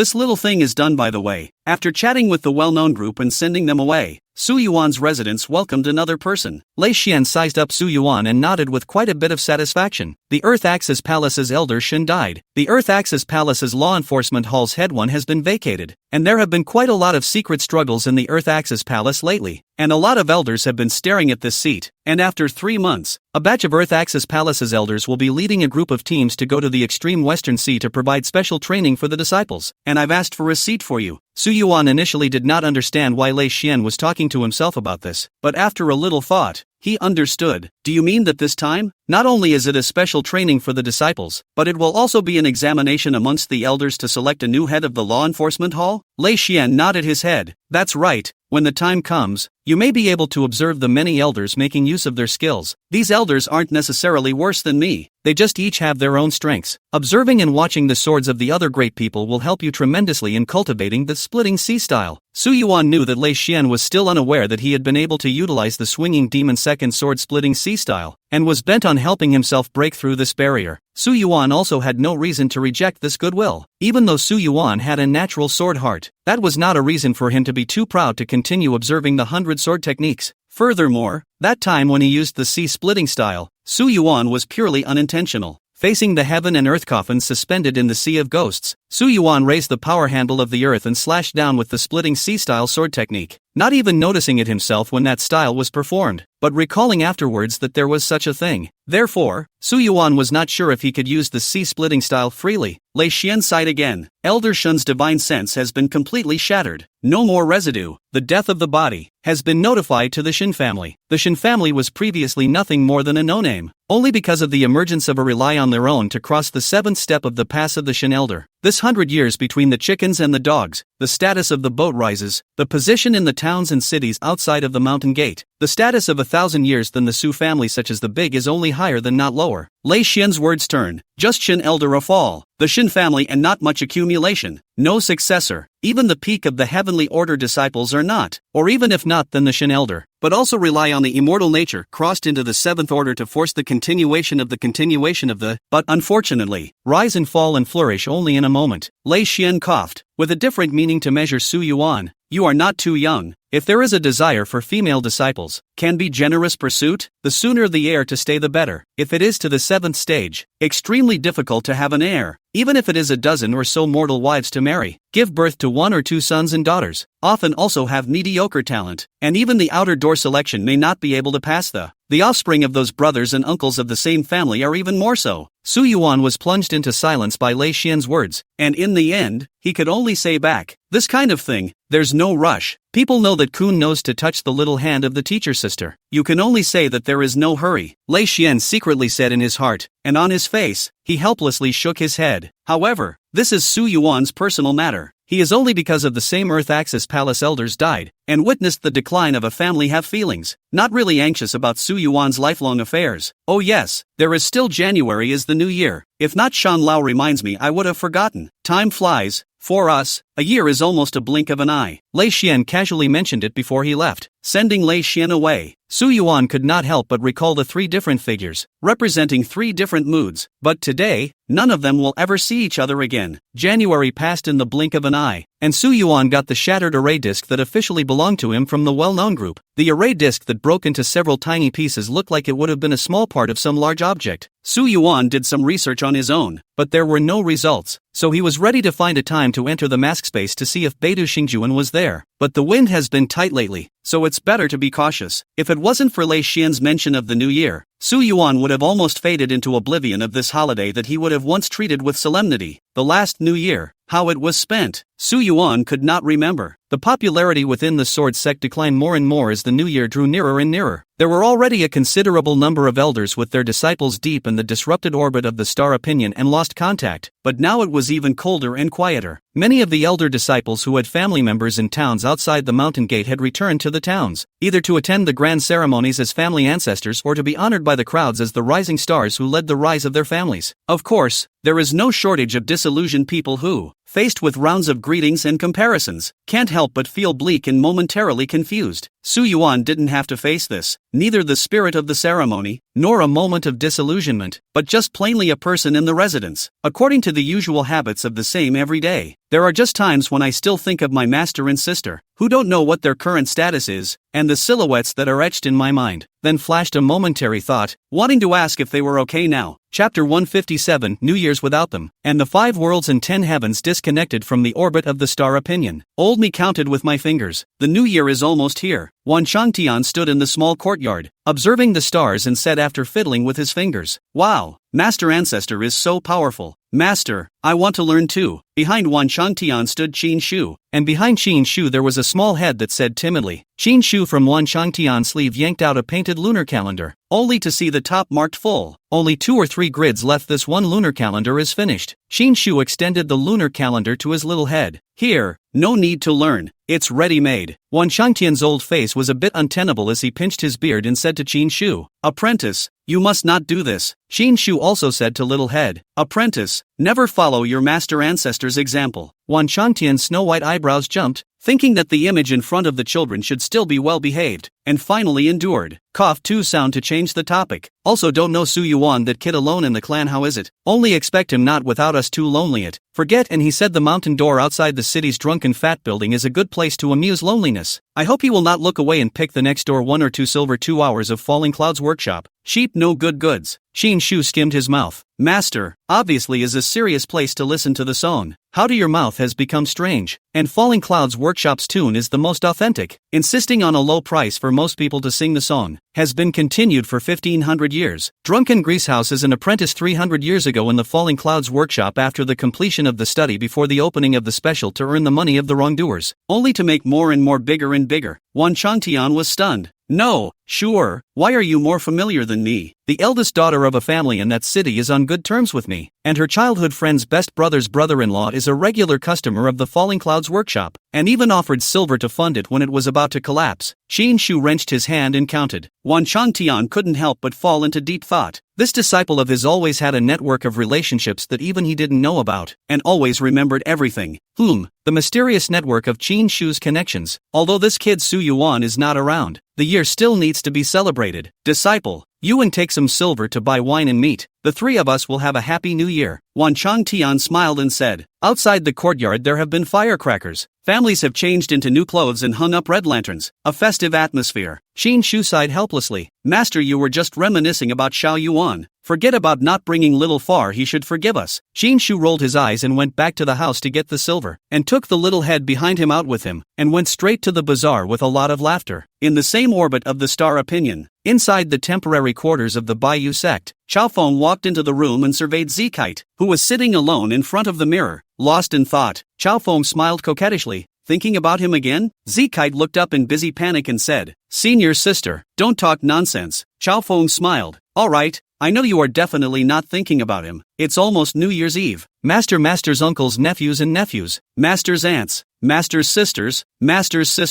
they are all waiting for our Baiyu sect's new star to appear." Zikite rubbed her forehead. "Quite a headache. Senior sister, don't tease me. I don't want to see so many people. And what if he is?" Chaofeng squeezed her eyes at Zikite. Zikite clenched his fists. "And don't want to? Is it because we don't want to or we can't? If not for the fact that we are trapped here and have lost contact with the 5 worlds in 10 days, I'm afraid that we wouldn't have already found an excuse to go to the swinging demon realm."